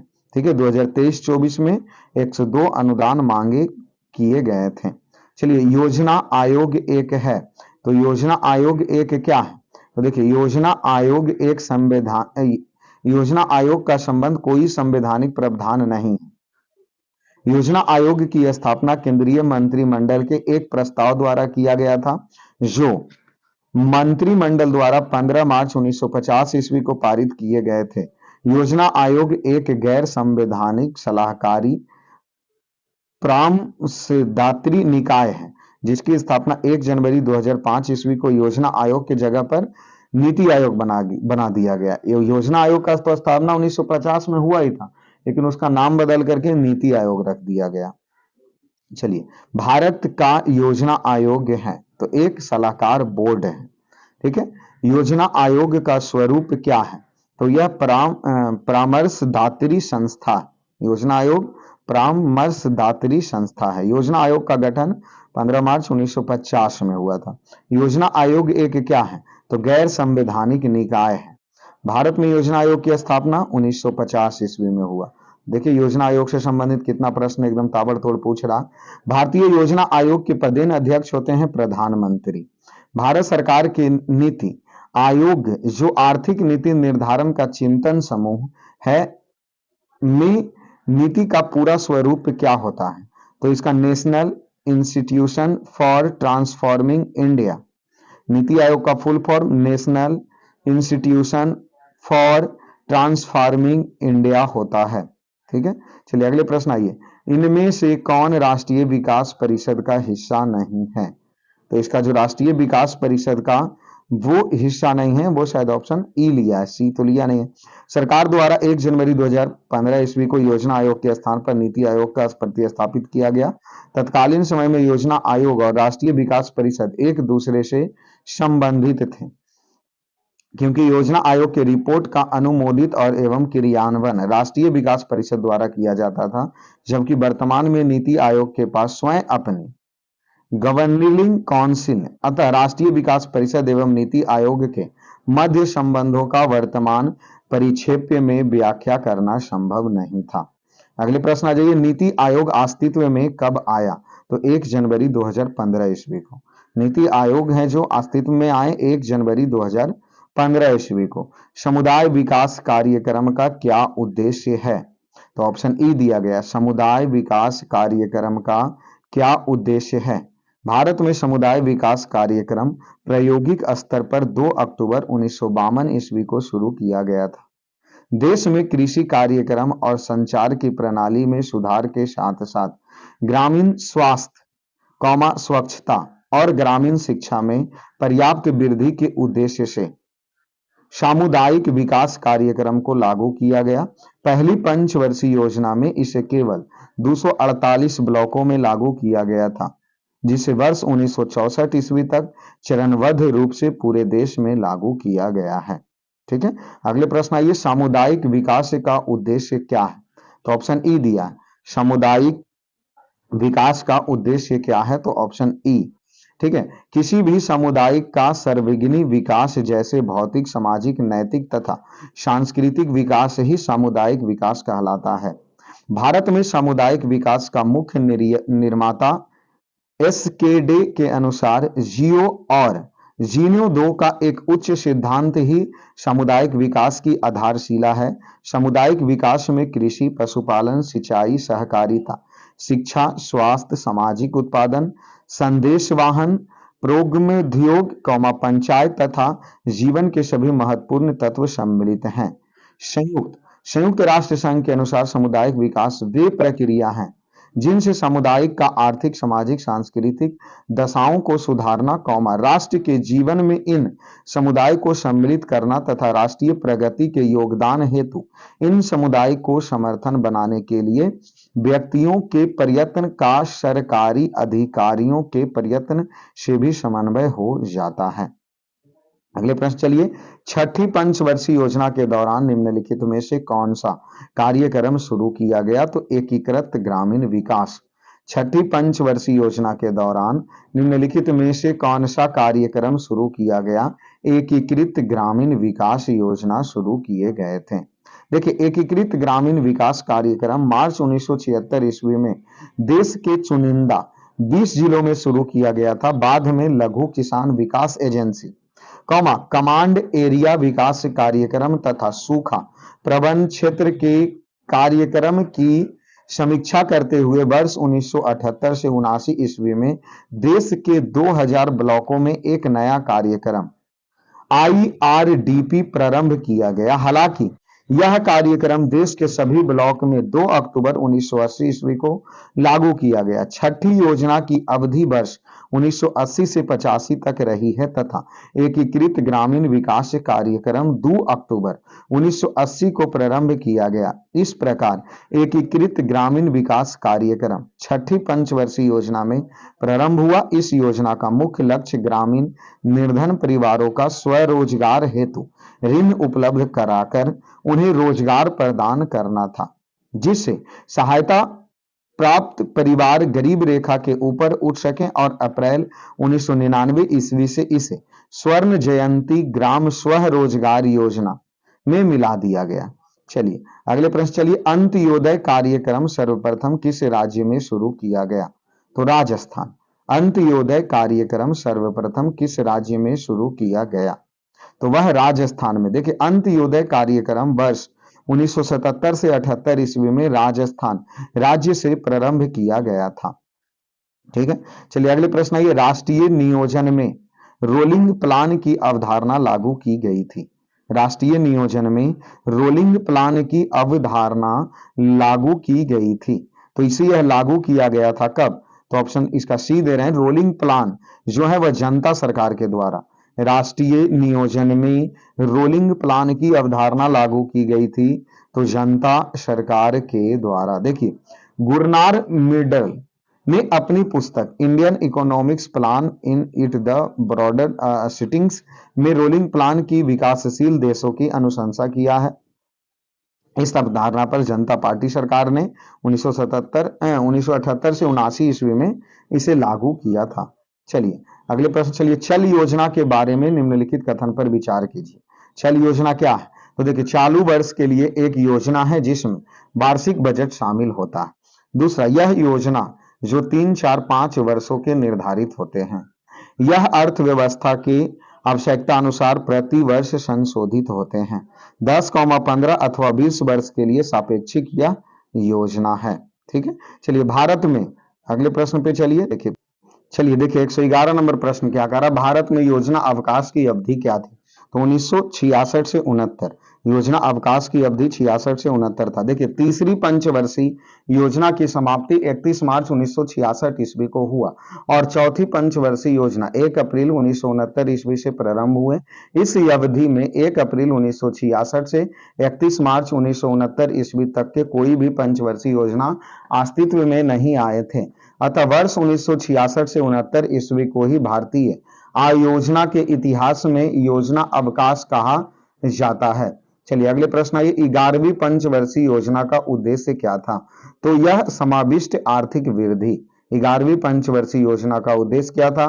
समाविष्ट आर्थिक वृद्धि था। चलिए अगले प्रश्न पे चलिए, क्या कहा गया? स्तंभ 1 को 2 से क्या कीजिए, मिलान कीजिए। देखिए भारतीय निर्यात आयात बैंक अधिनियम 1981 के अंतर्गत वर्ष 1982 ईस्वी में स्थापित भारतीय निर्यात आयात बैंक देश का एक शीर्ष वित्तीय संस्था था। भारतीय औद्योगिक विकास बैंक का गठन भारतीय औद्योगिक विकास बैंक अधिनियम 1964 के तहत एक वित्तीय संस्था के रूप में हुआ था और भारत सरकार द्वारा जारी 22 जून 1964 की अधिसूचना के द्वारा 1 जुलाई 1964 के अस्तित्व में आए। भारतीय औद्योगिक ऋण और निवेश निगम की स्थापना 1955 में निजी क्षेत्र उद्योग को मध्यम एवं दीर्घकालीन ऋण प्रदान करने हेतु किए गए औद्योगिक और वित्तीय पुनर्निर्माण बोर्ड की स्थापना जनवरी 1987 ईस्वी में किया गया। चलिए अगले प्रश्न, चलिए क्या कहा जा रहा है, निम्न में से कौन भारत का कौन व्यापारिक बैंक विश्व के शीर्षक 100 बैंकों में शामिल है? तो भारतीय स्टेट बैंक। निम्न में से भारत का कौन सा व्यापारिक बैंक विश्व के शीर्ष 100 बैंकों में शामिल है? तो भारतीय स्टेट बैंक। ठीक है, चलिए अगले प्रश्न में चलते हैं। अगले प्रश्न देख लीजिए क्या दिया गया, 12वीं पंचवर्षीय योजना के दौरान कृषि एवं सहायक क्षेत्र के लिए निम्न में से किस एक औसत वार्षिक विकास दर का लक्ष्य रखा गया है? तो 4%। 12वीं पंचवर्षीय योजना के दौरान कृषि एवं सहायक क्षेत्र के लिए निम्न में से किस एक औसत वार्षिक विकास दर का लक्ष्य रखा गया है? तो वह 4.0% रखा गया है। चलिए अगले प्रश्न, चलिए निम्नलिखित उपभोक्ता मूल्य सूचकांक पर विचार करने को कह रहा और स्टार लगाया है। तो देखिए मूल्य सूचकांक पर विचार करते हैं, जो कि से बढ़िया इसको डीपली पढ़ लेते हैं। औद्योगिक श्रमिक के लिए उपभोक्ता मूल्य सूचकांक, कृषि श्रमिक के लिए उपभोक्ता मूल्य सूचकांक तथा ग्रामीण श्रमिकों के लिए उपभोक्ता मूल्य सूचकांक श्रम एवं रोजगार मंत्रालय के अधीन कार्य करने वाले श्रम ब्यूरो द्वारा संकलित किया जाता है, जबकि शहरी गैर श्रम कर्मचारियों की उपभोक्ता मूल्य सूचकांक CPIO वर्तमान में राष्ट्रीय सांख्यिकी कार्यालय द्वारा संकलित किया गया था, जो वर्ष 2008 में जारी होना बंद हो गया। वर्तमान में NSO द्वारा CPIC जारी किया जा रहा है। चलिए भारत में वित्तीय क्षेत्र के सुधार में शामिल है, तो शामिल क्या है? उपयोग में से सभी, मतलब सभी प्रश्न। भारत में वित्तीय क्षेत्र के सुधार में शामिल है CRR और SLR को कम करना। दूसरा, बीमा क्षेत्र में निजी कंपनी का प्रवेश, ब्याज दर का अविनियमन और उपयुक्त में से सभी। देखिए भारत में वित्तीय क्षेत्र के सुधार में उपयुक्त तीनों शामिल हैं। समग्र आर्थिक सुधार में अनेक क्षेत्रों को समाहित किया गया है। ये क्षेत्र औद्योगिक लाइसेंसिंग प्रथा को हटाना, विदेशी निवेश पर प्रतिबंध हटाना, आयात शुल्क में कमी लाना एवं मात्रात्मक तरीके से चरणबद्ध तरीके से हटाना, बाजार के शक्तियों द्वारा विनिमय दर का निर्धारण करना, वित्तीय क्षेत्र में सुधार, पूंजी बाजार का उदारीकरण, सार्वजनिक क्षेत्रों में निजी क्षेत्र का निवेश, निजीकरण, उत्पाद शुल्क में कमी, आय और निगम कर में कटौती, सेवा कर शुरू करना, शहरी सुधार, गैर विकास मूल्य व्यय में कमी, पेंशन संबंधित सुधार, मूल्य संबंधित कर के शुरू करना, रियासत में कमी, FRBS एक्ट 2003 का परिपालन आदि। चलिए अगले प्रश्न आइए, इनमें से कौन 15वें वित्त आयोग के सदस्य नहीं थे? तो वह सुदीप्तो मुंडली। इनमें से कौन 15वें वित्त आयोग के सदस्य नहीं थे? सुदीप्तो मुंडले। देखिए 27 नवंबर 2017 ईस्वी को NK सिंह की अध्यक्षता में 15वें वित्त आयोग का गठन किया गया, जिसमें 4 सदस्य थे, अजय नारायण झा, डॉक्टर अशोक लाहेंडी, डॉक्टर अनूप सिंह तथा प्रोफेसर रामेश चंद्रन। आयोग गठन के प्रारंभ में भारतीय रिजर्व बैंक के वर्तमान गवर्नर शक्तिकांत दास भी थे और इस आयोग के सदस्य थे, लेकिन बाद में शक्तिकांत दास की जगह अजय नारायण झा को सदस्य बनाया गया। चलिए, यदि भारतीय रिजर्व बैंक के द्वारा नगद कोष अनुपात में कमी की जाती है तो इसका साक्ष्य सृजन पर प्रभाव होंगे, तो वह वृद्धि पर। यदि भारतीय रिजर्व बैंक के द्वारा नगद कोष अनुपात में कमी की जाती है तो इसका साक्ष्य सृजन का जो प्रभाव होंगे वह होंगे तो किस पे होंगे? वृद्धि पर। देखिए, भारतीय रिजर्व बैंक द्वारा नगद कोष अनुपात में कमी करने पर वाणिज्यिक बैंक द्वारा साक्ष्य सृजन की मात्रा में वृद्धि हुई है। चलिए, भारतीय जीमा बीमा निगम की स्थापना कब हुई थी? 1956 ईस्वी में। भारतीय जीवन बीमा निगम की स्थापना कब हुई थी? 1956 ईस्वी में। ठीक है, LIC की स्थापना 1956 ईस्वी में। चलिए, विदेशी मुद्रा जिसमें त्वरित प्रवास की प्रवृत्ति होती है वह कहलाती है गर्म मुद्रा। विदेशी मुद्रा जिसमें त्वरित प्रवास की प्रवृत्ति होती है वह कहलाती है तो गर्म मुद्रा। ठीक है, वह विदेशी मुद्रा जिसमें त्वरित प्रवास की प्रवृत्ति होती है गर्म मुद्रा कहलाती है। निवेशकों द्वारा उच्च ब्याज दर से लाभ प्राप्ति हेतु इस प्रकार की मुद्रा का प्रवाह जो एक देश से दूसरे देश में आसानी से किया जाए। ठीक है, RN मल्होत्रा कमेटी संबंधित है किससे? बीमा क्षेत्र से।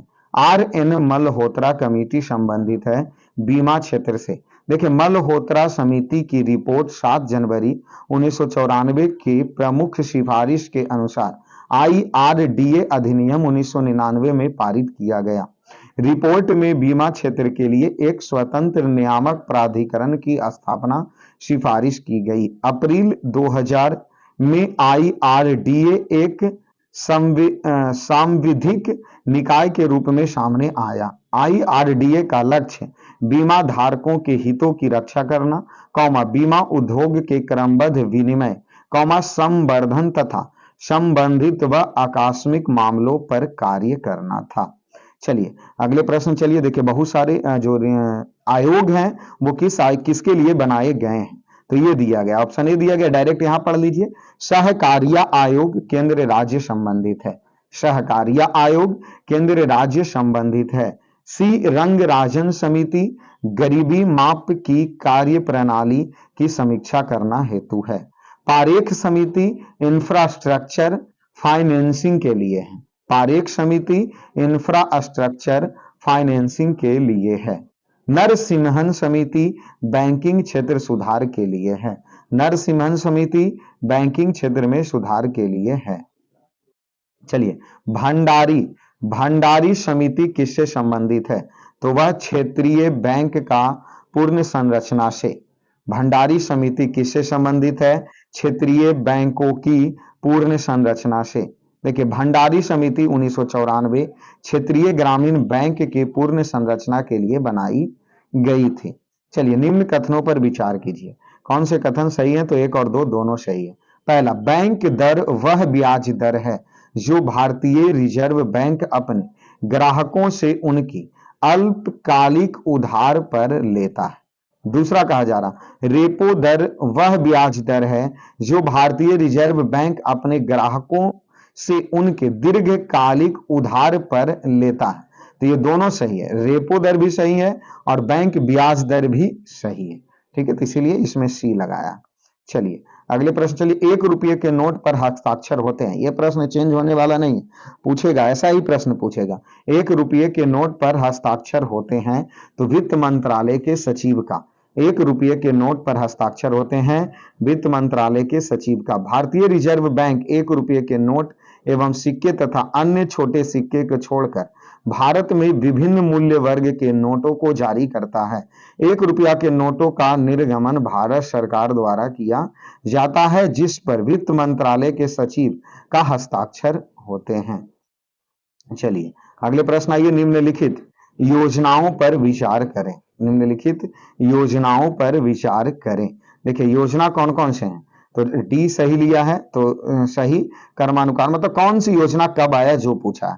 तो इससे बढ़िया हम इधर ही देख लेते हैं कौन सी योजना कब आया। इधर भी तो लंबा लिफाफा कर दिया। टाइसेम है जो, टाइसेम योजना 18 से 35 वर्ष आयु वर्ग के ग्रामीण युवाओं को स्वरोजगार हेतु प्रशिक्षण प्रदान करने के उद्देश्य से अगस्त 1979 ईस्वी में प्रारंभ किए गए थे। तो चलिए ये तो पहला हो गया।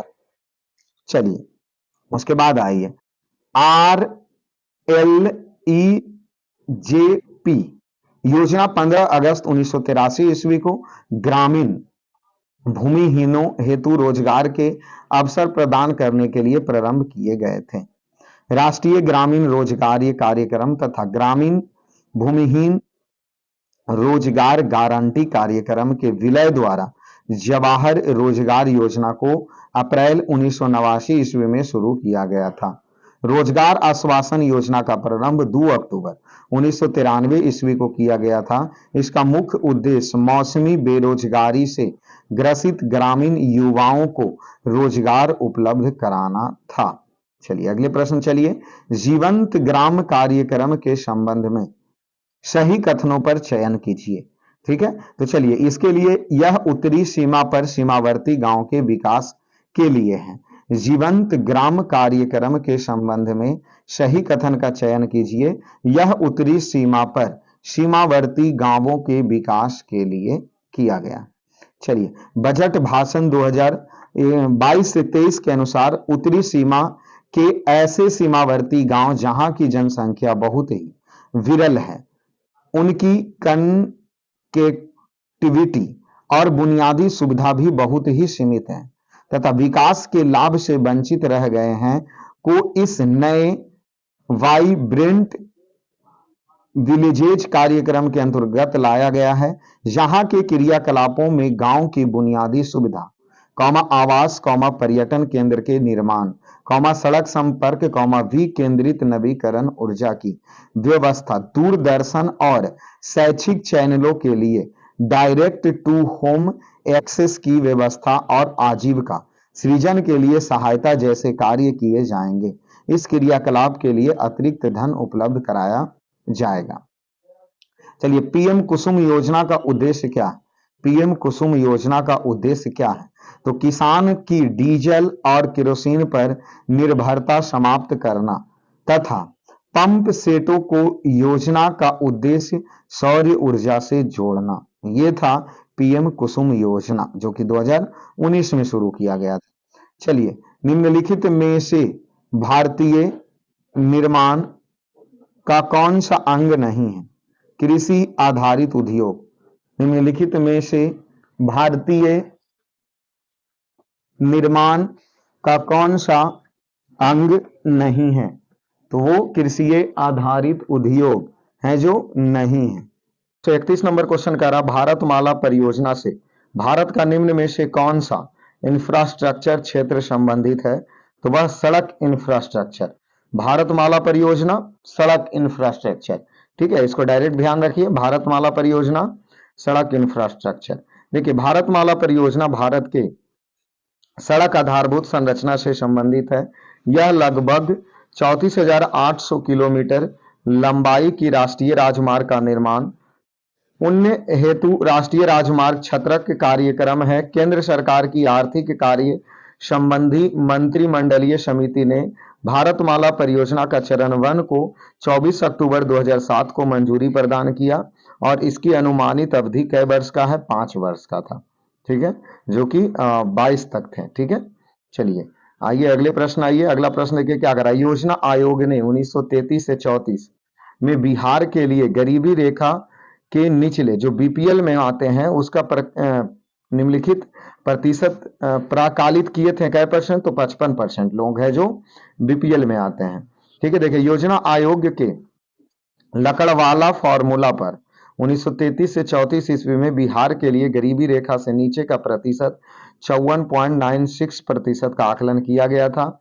2004-5 में बिहार में गरीबी का प्रतिशत 41% रहा।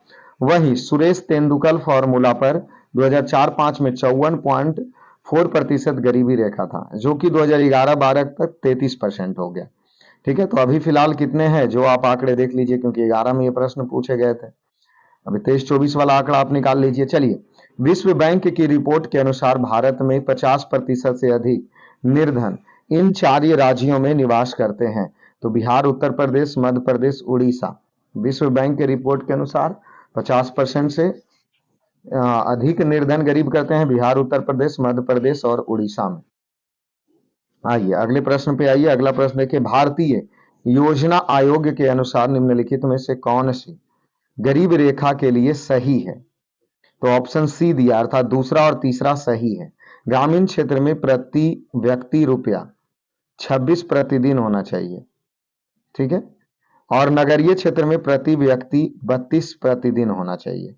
ठीक है, इस रेखा से जो कम है उसको गरीबी रेखा का आकलन, लेकिन ये 2015 का है, जो कि ये प्रश्न अभी के लिए नहीं बनेंगे। अभी आप निकाल लीजिए कि गरीबी आंकड़ा में कितने तय किए गए हैं। ठीक है, आइए अगले प्रश्न। आइए क्या दिया, NSSO के 68वें दौर के आधार पर गरीबी अनुमान के बारे में कौन सा कथन सही नहीं है? तो यह भारत के 33.35% जनसंख्या गरीबी रेखा के नीचे जीवन यापन कर रही है। डी नंबर सही नहीं है। तो देखिए प्रश्न फिर से देख लीजिए, NSSO के द्वारा 68वें दौर पर गरीबी अनुमान क्या लगाया गया? तो ग्रामीण क्षेत्र में गरीबी रेखा ₹27.20 प्रति व्यक्ति प्रतिदिन से परिभाषित किए गए, शहर में 33 किया गया और भारत की 21.9% जनसंख्या गरीबी रेखा से नीचे है। ये तीनों बातें सही थी।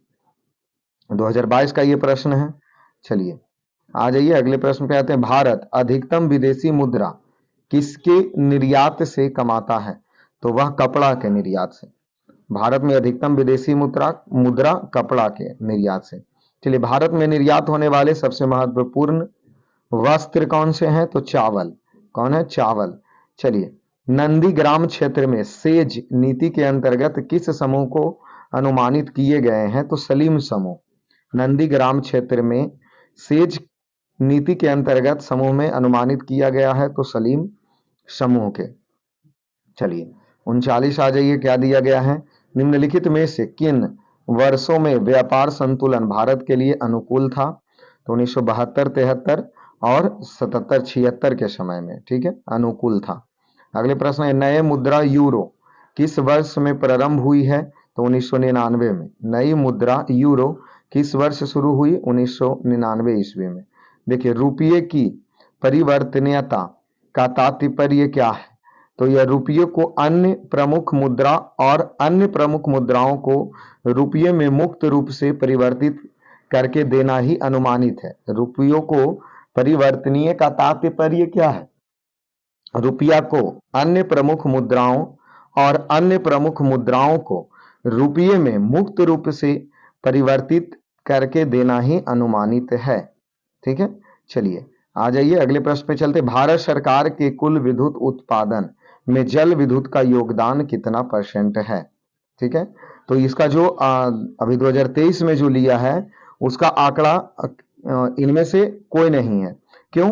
क्योंकि जो भारत में संस्थापित विद्युत क्षमता है वह 41, 76, 68 यानी कि 41,76,068 मेगावाट है। इसमें से जल विद्युत का योगदान 4,68,050 मेगावाट है, जो कि 11.2% है मात्र, जो कि इसमें 11.2% नहीं दिया है। तो 2023 का आंकड़ा ये बता रहे हैं हम कि भारत सरकार कुल विद्युत उत्पादन के जल से उत्पादन करता है 11% 2023 के अनुसार। चलिए, राष्ट्रीय राजमार्ग एक जोड़ता है, तो जो राष्ट्रीय राजमार्ग सॉरी राजमार्ग नहीं जी, जल मार्ग दिया है, वही तो हमें लग रहा था राष्ट्रीय राजमार्ग तो अमृतसर से दिल्ली को जोड़ता है। ये राष्ट्रीय जल मार्ग किससे किसको जोड़ता है? देखिए, तो राष्ट्रीय जो जल मार्ग एक है वह राष्ट्रीय जल मार्ग इलाहाबाद से हल्दिया तक के जोड़ता है। ठीक है, तो भागीरथी हुगली नदी नदी तंत्र के इलाहाबाद से हल्दिया तक राष्ट्रीय राजमार्ग एक घोषित किए गए हैं। इसकी स्थापना 1986 ईस्वी में हुआ। इसकी कुल लंबाई 1620 किलोमीटर है। यह देश के सबसे लंबे आंतरिक जलमार्ग हैं। भारत में वर्तमान में 5 राष्ट्रीय जलमार्ग प्रचलित हैं और राष्ट्रीय जलमार्ग अधिनियम 2016 द्वारा कुल 111 जलमार्ग को राष्ट्रीय जलमार्ग घोषित किया गया। चलिए आइए अगले प्रश्न है, राष्ट्रीय पेंशन योजना से संबंधित सही कथन कौन सा है?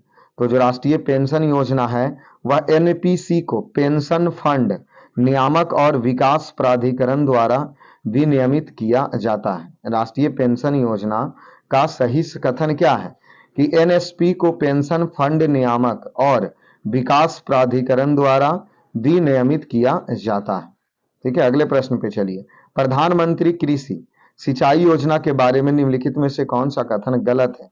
तो कुएं का निर्माण, प्रधानमंत्री कृषि सिंचाई योजना के अंतर्गत जल निकाय की मरम्मती और नवीकरण किया गया, जल भ्रूतों का पूर्ण भरण में वृद्धि किया गया, वर्षा संचयन संरचना का निर्माण किया गया था, लेकिन कुएं का निर्माण नहीं किया गया, इसलिए यह गलत है।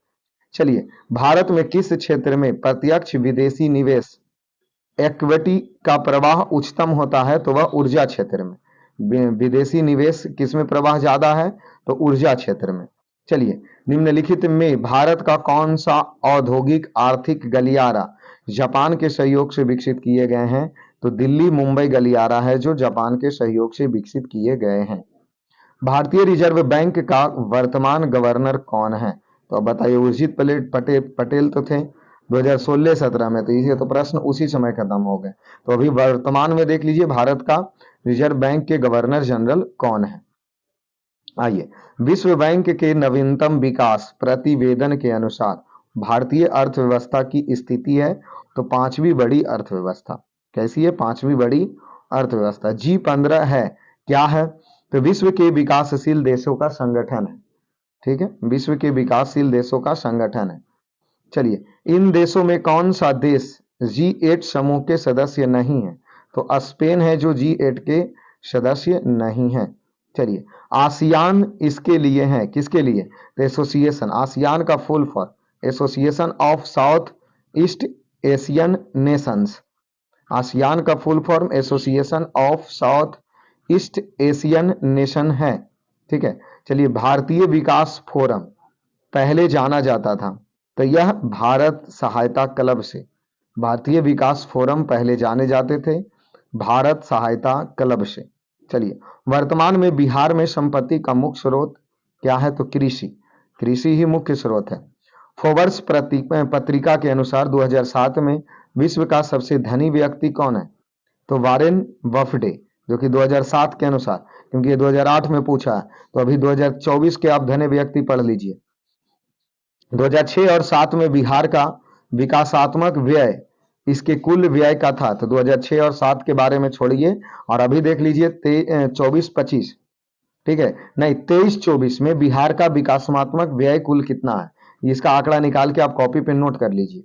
चलिए, भारत की कुल जनसंख्या कितनी है 2011 के अनुसार? तो ऑप्शन डी, इनमें से कोई नहीं, क्योंकि कितना है 121 करोड़ के आसपास है। ठीक है, तो यहां देख लीजिए भारत की कुल जनसंख्या 121 करोड़, जिसमें से 121 करोड़ में 62 करोड़ पुरुष और 58 करोड़ महिला। भारत का जनगणना 382 व्यक्ति प्रति वर्ग किलोमीटर, लिंगानुपात 943। ये तो 2011 का भी अभी भी पूछेगा। जनगणना 2001 के अनुसार, इसको खत्म कीजिए। जनगणना 2001 से हम सब पढ़ के क्या करेंगे, 2011 पढ़िए, 382 व्यक्ति प्रति वर्ग किलोमीटर। 2011 जनगणना के अनुसार निम्नलिखित राज्यों में किस राज्य का जनघनत्व सर्वाधिक है? ये प्रश्न सही है, बिहार का जनघनत्व अधिक है। तो भी कितना है? 1106। चलिए अगले प्रश्न पे आइए। 2001 के जनगणना के अनुसार, 2001 का जनगणना वाला नहीं पूछेगा, इसलिए इस प्रश्न को खत्म समाप्त करते हैं। आइए 2001 का देखें। 2001 के अनुसार क्या पूछा? भारत की जनसंख्या का कितना प्रतिशत बिहार में निवास करता है? तो ये भी प्रश्न नहीं पूछेंगे, जो कि उस समय 8% निवास करते थे 2011 में। तो 2011 में भी 8.60% निवास करता है। तो आप याद रख लीजिए 8.60%। 2001 के जनगणना के अनुसार बिहार राज्य की कुल जनसंख्या कितनी थी? तो ये बिहार का पूछा, 2001 वाला नहीं, 2011 वाला आप देख लीजिए। 2011 के बिहार में देख लीजिए कितना दिया हुआ, 1,65,67,325। ठीक है, वो भी क्या? अनुसूचित जाति वाला, अनुसूचित जाति का शिशु मृत्यु दर क्या है? तो शिशु मृत्यु दर क्या है? तो हर 1,000 जीवित जन्म में से लेने वाले जन्म से पहले, जन्मदिन से पहले मरने वाले बच्चों की संख्या का अनुपात, एक साल के अंदर में जो निपट जाए वही शिशु मृत्यु दर, जो कि 27% है। कितना बिहार में शिशु दर? 27%। चलिए भारत के 1991 और 2001 में साक्षरता दर में कितना परसेंट की वृद्धि हुई थी? 12.6% की वृद्धि हुई है। और 2011 के अनुसार 8.5% का, 2011 के अनुसार 8.5% की वृद्धि हुई है। चलिए जनगणना 2011 के अनुसार भारत में महिला साक्षरता दर कितना परसेंट था? तो कितने परसेंट थे? महिला 64%, 64.6%। नहीं दिया इनमें से कोई नहीं, जो कि पुरुष साक्षरता दर 80.9% था। ठीक है, जबकि लोक सेवा आयोग इसे 65.46 लिया, इसीलिए ऑप्शन सी लिया था 65%। लेकिन है आंकड़ा में कितना? 64.6%। तो 64 या 65% महिला का साक्षरता दर अब ध्यान रख लीजिए। 2011 के जनगणना में फोटो, उंगली के निशान और आंख की पुतली का प्रति चित्रण के लिए किसी व्यक्ति की न्यूनतम आयु क्या होनी चाहिए?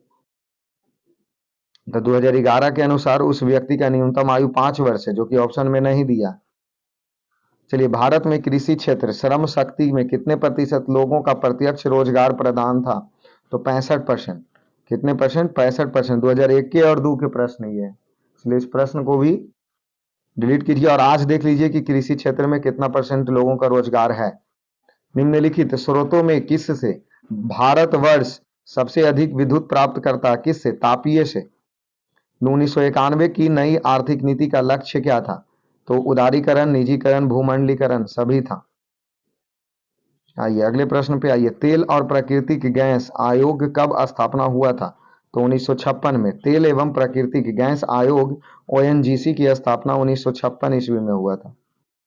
भारतीय अर्थव्यवस्था का कौन सा क्षेत्र सकल राष्ट्रीय उत्पाद में सबसे अधिक योगदान रहता है? तो तृतीय क्षेत्र, जो कि सेवा क्षेत्र आते हैं। निम्नलिखित में से भारत के राष्ट्रीय आय सबसे पहले मुख्य स्रोत क्या है? तो सेवा क्षेत्र। सापेक्ष निर्धनता का अर्थ क्या होता है? आर्थिक असमानता। सापेक्ष निर्धनता का अर्थ क्या होता है? आर्थिक असमानता। देखिए इनमें से किसने गरीबी निवारण में प्रभावपूर्ण अस्त्र के रूप में स्वयं सेवा समूह के विचार को दिया था? इनमें से किसने गरीबी निवारण के प्रभावपूर्ण अस्त्र के रूप में स्वयं सेवा समूह के विचार को दिया था? तो वो देने वाले व्यक्ति कौन थे? मो यूनिस थे। लेकिन इसको पढ़िए। स्वयं सहायता समूह का विचार बांग्लादेश के नोबेल शांति पुरस्कार विजेता प्रोफेसर मोहम्मद यूनिस के दिमाग की उपज है। उन्होंने वर्ष 1976 ईस्वी में ग्रामीण बैंक ऑफ बांग्लादेश की शुरुआत की थी। स्वयं सहायता समूह और माइक्रो फाइनेंस हाल ही में गरीबी उन्मूलन, वित्तीय समावेशन और महिला सशक्तिकरण के लिए संभावित साधन के रूप में उभरा। चलिए पिछले दशक के दौरान भारतीय अर्थव्यवस्था के किस क्षेत्र का महत्वपूर्ण विकास था? तो तृतीय क्षेत्र का। देखिए वित्तीय वर्ष 1991-92 में भारत के सकल घरेलू उत्पाद में तृतीय क्षेत्र का योगदान 41.0% से बढ़कर के 2022-23 में 53.4% हो गया था। चलिए अगले प्रश्न आइए। किसी देश की प्रति व्यक्ति आय प्राप्त की जाती है तो राष्ट्रीय आय एवं जनसंख्या दोनों से किसी देश की प्रति व्यक्ति आय प्राप्त की जाती है, राष्ट्रीय आय और जनसंख्या दोनों से, क्योंकि प्रति व्यक्ति आय बराबर होता है राष्ट्रीय आय बटा जनसंख्या। चलिए अगले प्रश्न पे चलिए, अगले प्रश्न देखिए। चलिए आइए अगले प्रश्न आ जाइए। भारत के आर्थिक सुधार का जनक किसे कहा जाता है? पीवी नरसिम्हा राव। भारत के आर्थिक सुधार का जनक किसे कहा जाता है? पीवी नरसिम्हा राव। देखिए केंद्र सरकार के जून 1991 के अंत में सत्ता में आने के पश्चात तत्कालिक वित्त मंत्री डॉक्टर मनमोहन सिंह ने जुलाई 1991 ईस्वी से आर्थिक सुधार को, जिन्हें नई आर्थिक नीति कहा गया, लागू करना प्रारंभ किया। इस समय प्रधानमंत्री पीवी नरसिम्हा राव थे। इसी कारण उदारीकरण की नीति को राव मनोहर मॉडल भी कहा जाता है। पीवी नरसिम्हा राव को भारत के आर्थिक सुधार का जनक तथा डॉक्टर मनमोहन सिंह को आर्थिक सुधार का अग्रदूत कहा जाता है। चलिए आ जाइए अगले प्रश्न। वैश्वीकरण में निम्नलिखित सम्मिलित नहीं है, कौन नहीं है? तो सार्वजनिक क्षेत्र के इक्विटी का विनिवेश करना वैश्वीकरण में शामिल नहीं है। तो सार्वजनिक क्षेत्र के इक्विटी का विनिवेश करना शामिल नहीं है। देखिए जैसे जैसे अर्थव्यवस्था विकसित होता है, राष्ट्रीय आय में तृतीय क्षेत्र का अंश भी क्या होता है? बढ़ता जाता है। जैसे जैसे अर्थव्यवस्था विकसित होते हैं, राष्ट्रीय आय में तृतीय क्षेत्र का अंश भी बढ़ता जाता है। चलिए अगले प्रश्न पे आइए, अगला प्रश्न देखिए। चलिए देखिए अगला प्रश्न क्या पूछ रहा है। संयुक्त राष्ट्र विकास कार्यक्रम यूएनडीपी के अंतर्गत भारत में मानव विकास सूचकांक बनाने के लिए किसे एक घटक के रूप में नहीं लिया गया है? तो वह शिशु मृत्यु दर को नहीं लिया गया। यूएनडीपी के अंतर्गत भारत में मानव विकास सूचकांक बनाने के लिए किसे एक घटक के रूप में नहीं लिया गया है? तो वह शिशु मृत्यु दर को नहीं लिया गया।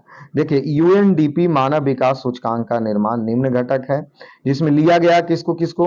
तो प्रति व्यक्ति आय, साक्षरता दर, जन्म पर जीवन प्रति आस्था। यूएनडीपी द्वारा भारत में भी मानव विकास सूचकांक निर्माण हेतु अन्य सभी देशों की तरह उपयुक्त तीनों घटकों का प्रयोग किया जाता है। अगले प्रश्न, ये कौन सा आर्थिक अधिसंरचना में नहीं आता है? तो शिक्षा एवं स्वास्थ्य। कौन सा आर्थिक अधिसंरचना में नहीं आता है?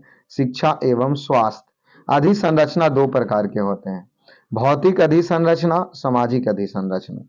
भौतिक आर्थिक अधिसंरचना के अंतर्गत सड़क, बिजली, ऊर्जा, जल, परिवहन, दूरसंचार आदि आते हैं, जबकि सामाजिक अधिसंरचना के अंतर्गत स्वास्थ्य, शिक्षा, बीमा, आवास आदि आते हैं, जिनका संबंध मानवीय कौशल के विकास से है। इन्हें आधारभूत संरचना इसलिए कहा जाता है क्योंकि अर्थव्यवस्था के विकास में इन्हें आधारभूत भूमिका होती है। चलिए अगले प्रश्न पे आइए। सामाजिक अधिसंरचना में किसे शामिल नहीं किया गया है? तो तार संचार या दूर संचार को। सामाजिक अधिसंरचना में किसे शामिल नहीं किया गया है? दूर संचार को शामिल नहीं किया गया। आइए, भारत सरकार की नीति मेक इन इंडिया का उद्देश्य क्या है? तो इनमें से कोई नहीं। देखिए, मेक इन इंडिया कार्यक्रम के उद्देश्य में नौकरशाही की ढीलापन को दूर करना, लाल फीताशाही को हटाना, विकसित आधारभूत संरचना द्वारा विनिर्माण की लागत कम करना तथा उत्पादों को प्रतियोगी बनाना, ease of doing business index में सुधार करना आदि शामिल किया गया है। चलिए अगले प्रश्न, ये निम्न में से कौन सा एक औद्योगिक विकास के लिए प्रोत्साहिक नहीं है? तो ऑप्शन ई दिया है, औद्योगिक विकास के लिए प्रोत्साहिक नहीं है। तो कौन कौन नहीं है? Make in India, startup India, digital India कार्यक्रम तथा ईज ऑफ डूइंग बिजनेस के विभिन्न मानकों में सुधार द्वारा सरकार उद्योग के विकास के लिए आधारभूत संरचना का विकास और वातावरण बना रहा है। इसलिए एक से अधिक आंसर लिया है। Make in India, startup India, digital India, ease of doing business, इन सभी को शामिल किया गया। चलिए, पूरा प्रारूप किसके द्वारा प्रस्तावित किया गया था? तो एपीजे अब्दुल कलाम के द्वारा। पूरा जो कि क्या है? ग्रामीण क्षेत्र में नगरीय सुविधाएं प्रदान करना, ये किसके द्वारा प्रस्तावित किए गए थे? तो एपीजे अब्दुल कलाम के द्वारा। चलिए, असंगठित क्षेत्र में के श्रमिक के लिए किस उद्देश्य से सामाजिक सुरक्षा योजना शुरू की गई? तो वृद्धा पेंशन योजना, स्वास्थ्य बीमा योजना, व्यक्तिगत दुर्घटना बीमा, यह सभी शुरू किया गया था। असंगठित क्षेत्र में श्रमिकों के लिए किस उद्देश्य से सामाजिक सुरक्षा योजना शुरू किया गया था? तो वृद्धा पेंशन, स्वास्थ्य बीमा, व्यक्तिगत दुर्घटना। चलिए, प्रधानमंत्री ग्रामोदय योजना का कौन सा व्यय नहीं है? तो पोषण। प्रधानमंत्री ग्रामोदय योजना का कौन सा व्यय नहीं है? तो पोषण।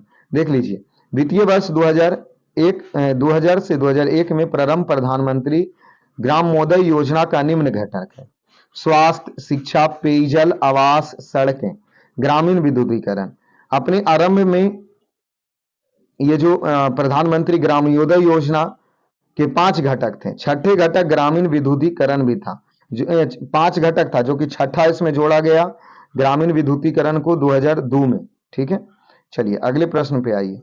क्या कह रहा है नीचे के मतलब ए और आर कथन पढ़ना है। देखिए ए क्या कह रहा, समेकित ग्रामीण विकास कार्यक्रम जैसे अन्य कार्यक्रम को उतनी सफलता मिली है जितनी आशा की जाती है। और आर क्या कह रहा, केंद्रीय ढांचे के कारण कार्यान्वयन अपर्याप्त रहा है। तो इनमें कौन सा कथन सही है और कौन से कथन गलत है? तो इसका ए सत्य है लेकिन आर गलत है। समेकित ग्रामीण विकास कार्यक्रम जैसे अन्य कार्यक्रम को उतनी सफलता मिली है जितनी आशा की जाती है, बात सही है, लेकिन केंद्रीय ढांचा के कारण कार्यान्वयन अपर्याप्त रहा, यह बात गलत है। ठीक है, चलिए आ जाइए अगले प्रश्न पे आइए। स्वच्छ भारत मिशन के द्वितीय चरण को किस समय अवधि के दौरान लागू किया गया था?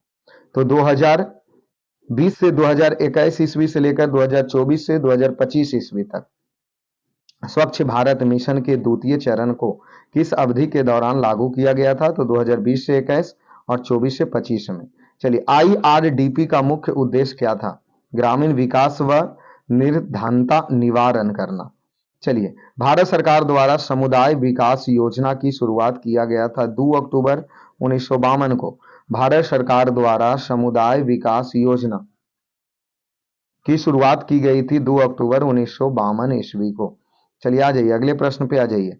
क्या करा, किस वर्ष में राष्ट्रीय विस्तार सेवा को प्रारंभ किया था? 1953 में। किस वर्ष में राष्ट्रीय विस्तार सेवा को प्रारंभ किया? 1953 ईस्वी में प्रारंभ किया था। चलिए, प्रधानमंत्री श्रम योगी मानधन योजना में प्रत्येक ग्राहक को 60 वर्ष की आयु प्राप्त करने के बाद न्यूनतम अनुमानित पेंशन कितना दी जाती है? तो 3000 रुपया प्रति माह। प्रधानमंत्री श्रम योगी मानधन योजना में प्रत्येक ग्राहक को 60 वर्ष की आयु प्राप्त करने के बाद न्यूनतम अनुमानित पेंशन 3000 रुपया प्रति माह प्राप्त होंगे, ये दिया जाता है। ठीक है, चलिए अगले प्रश्न आइए। निम्न में से कौन सा एक मनरेगा का उद्देश्य है? तो मनरेगा का उद्देश्य ऑप्शन ई लिए हैं, जो कि देख लीजिए, मनरेगा के बारे में पूरा पढ़िए क्योंकि प्रश्न इससे छपते हैं। महात्मा गांधी राष्ट्रीय ग्रामीण रोजगार गारंटी योजना अर्थात मनरेगा का मुख्य उद्देश्य प्रत्येक वित्तीय वर्ष में किसी भी ग्रामीण परिवार के उन वयस्क सदस्यों को 100 दिनों का रोजगार उपलब्ध कराना जो सर्वाधिक न्यूनतम मजदूरी पर सार्वजनिक कार्य संबंधी अकुशल मजदूर करने को तैयार हैं। इसके अन्य उद्देश्य में ग्रामीण क्षेत्र का विकास करना शामिल है, जिसमें आमतौर पर से सड़क, नहर, तालाब, कुआं जैसे टिकाऊ साधन का निर्माण किया जाता है। तटबंधों का निर्माण व मरम्मत, भूमि समतल, वृक्षारोपण, जल संरक्षण व संचयन और बाढ़ नियंत्रण व सुरक्षा कार्य इस योजना में शामिल किए जाते हैं। चलिए, भारत में सबसे अधिक गेहूं उत्पादन वाला राज्य उत्तर प्रदेश, सबसे ज्यादा गेहूं उत्तर प्रदेश। चतुर्थ अग्रिम अनुमान के अनुसार वर्ष 2020-21 में भारत में गेहूं का कुल उत्पादन कितना था? तो 109.5 मिलियन टन था। ठीक है, और जो कि 2023 में हो गया 112.18 मिलियन टन। ठीक है, अगले प्रश्न पे आइए। भारतीय अर्थव्यवस्था में संयुक्त क्षेत्र का क्या अभिप्राय है? तो किसी अधम में सरकारी एवं निजी क्षेत्र दोनों ही एक सम्मिलित स्वामित्व है। भारतीय अर्थव्यवस्था में संयुक्त क्षेत्र का क्या अभिप्राय है? तो एक उद्यम में सरकारी एवं निजी क्षेत्र दोनों का ही सम्मिलित समन्वय है। चलिए आ जाइए अगले प्रश्न पे आइए। अगला प्रश्न क्या करा, निम्न में से कौन सा भारत में सूक्ष्म उद्यम का आंशिक रूप से परिभाषित करता है? तो यह संयंत्र एवं मशीनरी या उपकरण में 1 करोड़ रुपया से अधिक निवेश करना। भारत में सूक्ष्म उद्यम को आंशिक रूप से परिभाषित कौन करता? संयंत्र और मशीनरी या उपकरणों में 1 करोड़ से अधिक रुपया का निवेश करना। ठीक है, चलिए अगले प्रश्न पे आ जाइए। अगला प्रश्न क्या करा? भारत का अधिकांश व्यक्ति बेकार है कृषि में। भारत का अधिकांश व्यक्ति व्यापार है किसी में? कृषि में, क्योंकि छिपी बेरोजगारी या प्रच्छन्न बेरोजगारी भारतीय कृषि क्षेत्र की विशेषताएं हैं।